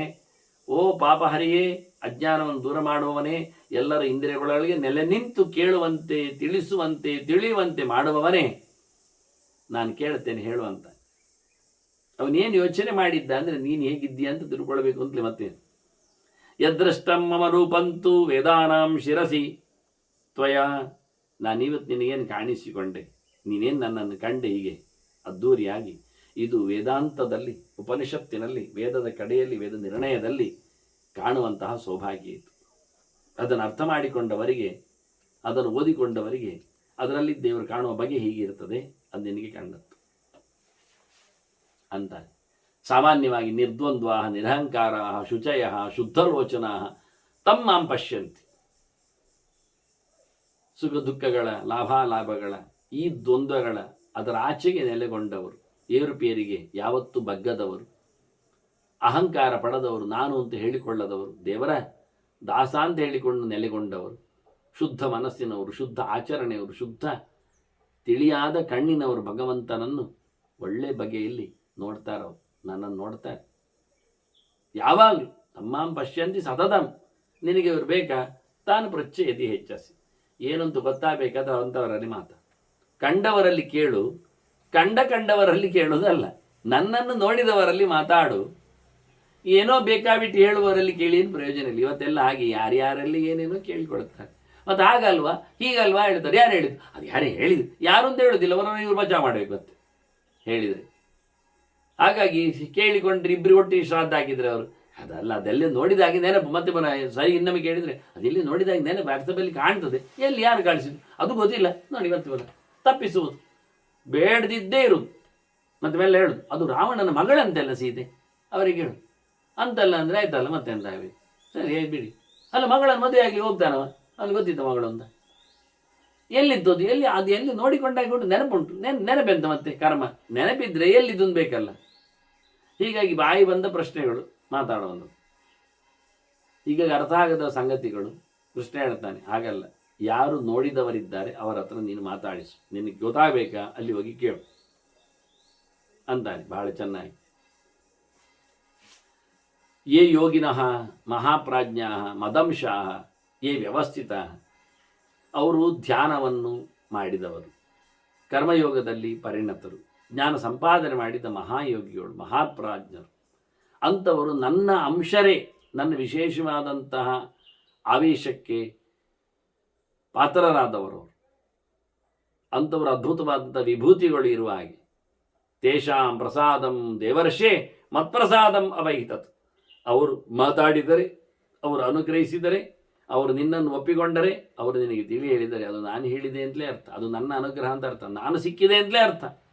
ಹಾಗಾಗಿ ಜ್ಞಾನಿಗಳೇ, ಯೋಗಿಗಳೇ ನನ್ನ ಪರಿಪೂರ್ಣವಾದಂತಹ ಪ್ರಚಾರಕರಾಗಿ ಇರುವ, ನನ್ನದೇ ವಿಶೇಷವಾದ ಸೌಲಭ್ಯವನ್ನು ಪಡೆದಿರತಕ್ಕ ವ್ಯಕ್ತಿಗಳು, ನನ್ನ ಸನ್ನಿಧಾನಕ್ಕೆ ಪಾತ್ರರು, ಅವರನ್ನು ಮಾತಾಡಿಸುವಂಥ. ಹೀಗೆ ದೇವರವನಿಗೆ ತಿಳಿಸಿಕೊಟ್ಟು ಅಲ್ಲಿಂದ ಅಂತರ್ಧಾನ ಪಡೆದ ಅಂತ ಭೀಷ್ಮರು ಧರ್ಮರಾಜನಿಗೆ ಹೇಳುತ್ತಾ, ನೀನು ಹೋಗು ಮಾರಾಯ, ತಸ್ಮಾತ್ ವ್ರಜ. ಎಲ್ಲಿಗೆ? ಕೃಷ್ಣನ ಬಳಿಗೆ. ಯಾಕೆ? ಶರಣ ಆಗಲಿಕ್ಕೆ. ತಸ್ಮಾತ್ ವ್ರಜ ಅಂದರೆ ಶರಣಂ ವ್ರಜ ಅಂತಾರೆ ವಾದರಾಜರು ಹೇಳುವಾಗ. ಹೋಗುವುದು ಹೋಗಿ ಬಿಡುವುದಲ್ಲ, ಹೋಗಿ ಸೇರು ದೇವರನ್ನು ನೀನು. ಯಾರನ್ನು? ಋಷಿಕೇಶಂ ಕೃಷ್ಣಂ ದೇವಕಿನಂದನಂ ಯತಮಾರಾಧ್ಯ ಗೋವಿಂದಂ. ಬಹಳ ಉದ್ಧಾರವಾಗಿದ್ದಂತಹ ಲಕ್ಷಣ ಇದು. ಋಷಿಕೇಶ ಅಂತ ದೇವರ ಮಂತ್ರ ಅದು. ಕೃಷ್ಣ ಅಂತ ಚಿಂತನೆ. ದೇವಕಿಯನ್ನು ಸಂತೋಷಗೊಳಿಸಲು ಬಂದವ ಅಂತಹ ಗೋವಿಂದನನ್ನು, ಜ್ಞಾನ ಉದ್ಧಾರಕನನ್ನು, ಗೋವುಗಳ ಪಾಲಕನನ್ನು ನೀನು ಮಾತಾಡಿಸಿದರೆ, ಸೇವೆ ಮಾಡಿದರೆ, ಅಂಥವ್ರು ಮಾಡಿದವರೆಲ್ಲ ಹಿಂದಿನವರು ಉದ್ಧಾರ ಆಗಿದ್ದಾರೆ. ಗತಾಹ ಮುಕ್ತಿಂ ಮಹರ್ಷಯ. ತಿಳಿದು ದೊಡ್ಡ ದೊಡ್ಡ ಋಷಿಗಳೆಲ್ಲ ಮೋಕ್ಷವನ್ನು ಪಡೆದಿದ್ದಾರೆ ಕೃಷ್ಣನನ್ನು ಉಪಾಸನೆ ಮಾಡಿ. ಇನ್ನೆಂತ ಹೇಳುವ? ಕೃಷ್ಣೋಪಾಸನೆ ಮಾಡಯ್ಯ. ಯಶಕರ್ತ ವಿಕರ್ತಾಚ ಸರ್ವ ಕಾರಣ. ಆಗ ಹೇಳಿದಾಗೆ ಎಲ್ಲವನ್ನು ನಡೆಸಿಕೊಡುವವನು ದೇವರೇ. ಸೃಷ್ಟಿ ಮಾಡಿದವನು, ಸಂಹಾರ ಮಾಡುವವನು, ಅದರ ನಡುವೆಯಲ್ಲಿ ನೋಡಿಕೊಳ್ಳುವವನು, ಜ್ಞಾನ ಕೊಡುವವನು, ಅಜ್ಞಾನ ತೆಗೆಯುವವನು, ಬಂಧನವನ್ನು ಬಿಡಿಸುವವನು, ಮತ್ತೆ ಕೆಲವರನ್ನು ಕಟ್ಟಿಹಾಕಿದವನು, ಮೋಕ್ಷಪ್ರದನು, ಸಕಲ ನಿಯಾಮಕನಾಗಿ ನೆಲೆಗೊಂಡವನು. ನನಗೂ ಇದೇ ಮಾತನ್ನು ನಾರದರು ಹೇಳಿಕೊಟ್ಟದಿಲ್ಲ. ಮಮಾಪ್ಯೇತದು ಶ್ರುತಂ ರಾಜನ್, ಮಯಾಪ್ಯೇತದು ಶ್ರುತಂ ರಾಜನ್ ನಾರದಾತ್ತು ನಿಬೋಧ ಮೇ. ನನಗೆ ನಾರದರು ಹೇಳಿದ್ದು, ತನಗಾದ ಪರಿಚಯ ಹೀಗೆ, ದೇವರು ಹೇಳಿದ ಸಂಗತಿ ಅಂತ. ಅದನ್ನೇ ನಾನು ನಿನಗೆ ಹೇಳ್ತಾ ಇರೋದು. ಕೇಳಿ ನೀನು, ಮತ್ತೆ ಕೇಳು. ಏನು ಚಂದ ಮಾತಿತ್ತು ಗೊತ್ತ ಅವನದ್ದು. ಇದೊಂದು ರೀತಿಯ ಭರತ ವಾಕ್ಯದಾಗೆ. ಸಮಸ್ತ ಸಂಸಾರ ವಿಘಾತ ಕಾರಣಂ ಭಜಂತಿಯೇ ವಿಷ್ಣು ಅನನ್ಯ ಮಾನಸಾಹ. ಎಲ್ಲ ಸಂಸಾರದ ತಾಪತ್ರಯಗಳಿಗೆ, ತೊಂದರೆಗಳಿಗೆ ಕೊನೆಯಾಗುವವನು, ಕೊನೆ ಮಾಡಿಸುವವನು ಅದು ಭಗವಂತ ಕೃಷ್ಣ. ಅವನನ್ನು ಯಾರು ಪ್ರೀತಿಯಿಂದ ಅನನ್ಯವಾಗಿ, ಇನ್ಯಾರನ್ನು ಕಟ್ಟಿಕೊಳ್ಳದೆ, ಇನ್ಯಾವುದನ್ನು ಹೇಳಿಕೊಳ್ಳದೆ, ಫಲದ ಕಾಮನೆ ಇಲ್ಲದೆ ಯಾರು ಸೇವೆ ಮಾಡುತ್ತಾರೆ, ಜಪಿಸುತ್ತಾರೆ, ಅವನ ವಿಶೇಷವಾದ ಕೈಂಕರ್ಯ ನಡೆಸಿಕೊಡುತ್ತಾರೆ, ತೇಯಾಂತಿ ಸಾಯುಜ್ಯಂ ಅತೀವ ದುರ್ಲಭಂ. ದೇವರ ಬಳಿಗೆ ಅವರು ಸೇರ್ತಾರೆ. ಪಕ್ಕ ಸಿಗುವುದಿಲ್ಲ, ಯಾರಿಗೂ ಸಿಗಲಾರತ್ತು. ಇತೀವ ನಿತ್ಯಂ ಹೃದಿ ವರ್ಣೆಯಂತ. ಹೀಗೆ ಜ್ಞಾನಿಗಳೆಲ್ಲ ನಿತ್ಯ ಹೇಳುತ್ತಾರೆ, ಕಂಡು ಹೇಳುತ್ತಾರೆ, ಪ್ರೀತಿಯಿಂದ ತಿಳಿಸಿಕೊಡುತ್ತಾರೆ, ವ್ಯಾಪಕವಾಗಿ ಅದನ್ನು ಚಿಂತನೆಯಲ್ಲಿ ತಂದಿದ್ದಾರೆ. ಧರ್ಮರಾಜ ಹೇಳ್ತಾನೆ, ಪಿತಾಮಹ ಮಹಾಪ್ರಾಜ್ಞ ಅಜ ನನಗೆ ದೇವರನ್ನು ಹೇಳಬೇಕು ನೀನು. ಪುಂಡರೀಕಾಕ್ಷಂ ಅಚ್ಯುತಂ ಕರ್ತಾರಂ ಅಕೃತಂ ವಿಷ್ಣುಂ ಭೂತಾನಾಂ ಪ್ರಭವಾಪೇಯಂ ನಾರಾಯಣಂ ಋಷಿಕೇಶಂ ಗೋವಿಂದಂ ಅಪರಾಜಿತಂ ತತ್ವೇನ ಭರತಶ್ರೇಷ್ಠ ಶ್ರೋತುಮಿಚ್ಛಾಮಿ ಕೇಶವಂ. ನೋಡಿ ಎಷ್ಟು ಬಗೆಯಿಂದ ಕೇಳುತ್ತಾನೆ, ನೋಡಿ ಕೇಳುವಾಗ ಎಷ್ಟು ಚೆನ್ನಾಗಿ ಕೇಳುತ್ತಾ ಇದ್ದಾನೆ. ಅಜ್ಜ ನನಗೆ ಹೃದಯ ಕಮಲದಲ್ಲಿ ಅರಳಿ ನಿಂತ ದೇವರ ಬಗ್ಗೆ, ಕೃಷ್ಣನ ಬಗ್ಗೆ ಹೇಳಿಕೊಡು. ಪುಂಡರೀಕಾಕ್ಷ. ಅದರ ಹಾಗೆ ಪಿತಾಮಹ ಮಹಾಪ್ರಾಜ್ಞ ಪುಂಡರೀಕಾಕ್ಷಂ ಅಚ್ಯುತಂ. ಏನು ಕಮ್ಮಿ ಇಲ್ಲ ಅವನಿಗೆ, ಎಲ್ಲವನ್ನು ಮಾಡಿದವ ಕರ್ತಾರ. ಅವನಿಗೇನು ಮಾಡಬೇಕಾಗಿಲ್ಲ, ಅವನನ್ನು ಯಾರು ಮಾಡಿದವರಿಲ್ಲ, ಅಪ್ಪ ಅಮ್ಮವರಿಗಿಲ್ಲ. ಅಕರದಂ, ಎಲ್ಲರೊಳಗೆ ಪ್ರವೇಶ ಮಾಡಿದ್ದಾನೆ ವಿಷ್ಣು. ಭೂತಾನಾಂ ಪ್ರಭವಾಪಿಯಂ, ಇಡೀ ಜಗತ್ತಿನ ಸೃಷ್ಟಿ ಸಂಹಾರವನ ಕೈಯಲ್ಲಿ ಉಂಟು. ಆದ್ದರಿಂದ ಅವನು ನಾರಾಯಣ, ಜ್ಞಾನಪ್ರದ, ಮೋಕ್ಷಪ್ರದ, ಋಷಿಕೇಶ, ಇಂದ್ರಿಯಗಳ ನಿಯಾಮಕ, ಗೋವಿಂದ, ಜ್ಞಾನಪ್ರದ, ಜ್ಞಾನಿಗಳನ್ನು ಉದ್ಧಾರ ಮಾಡುವವ, ಅಪರಾಜಿತ, ಸೋಲರಿಯದ ಸರದಾರ. ಅವನನ್ನು ಸ್ಪಷ್ಟವಾಗಿ ಹೇಳಿಬಿಡಿ. ಮುಖ್ಯವಾಗಿ ಅವನು ಕೇಶವ ಇದ್ದಾನೆ, ಚತುರ್ಮುಖ ರುದ್ರರನ್ನು ನಿಯಮಿಸುವನಿದ್ದಾನೆ. ಅಂತಹ ಕೃಷ್ಣನ ಸಂಗತಿಯನ್ನು, ಪ್ರಶಸ್ತವಾದ ಸುಂದರವಾದ ಕೇಶರಾಶಿಯುಳ್ಳ ಕೃಷ್ಣನ ಚಿಂತನೆಯನ್ನು ಧರ್ಮರಾಜ ಮತ್ತೆ ಕೇಳಿದ್ದಾನೆ. ಭೀಷ್ಮರು ಮತ್ತೆ ಅವನ ಬಗ್ಗೆ ಮೋಕ್ಷಪ್ರದನಾದ ಕೃಷ್ಣನ ಬಗ್ಗೆ ವಿವರಣೆಯನ್ನು ನೀಡುತ್ತಾರೆ. ಅದನ್ನು ಮತ್ತೆ ಕೇಳುವ ವಂದನೆಗಳೊಂದಿಗೆ ಶ್ರೀಕೃಷ್ಣ ಅರ್ಪಣಮಸ್ತು. ನಾರಾಯಣ ನಾರಾಯಣ ನಾರಾಯಣ.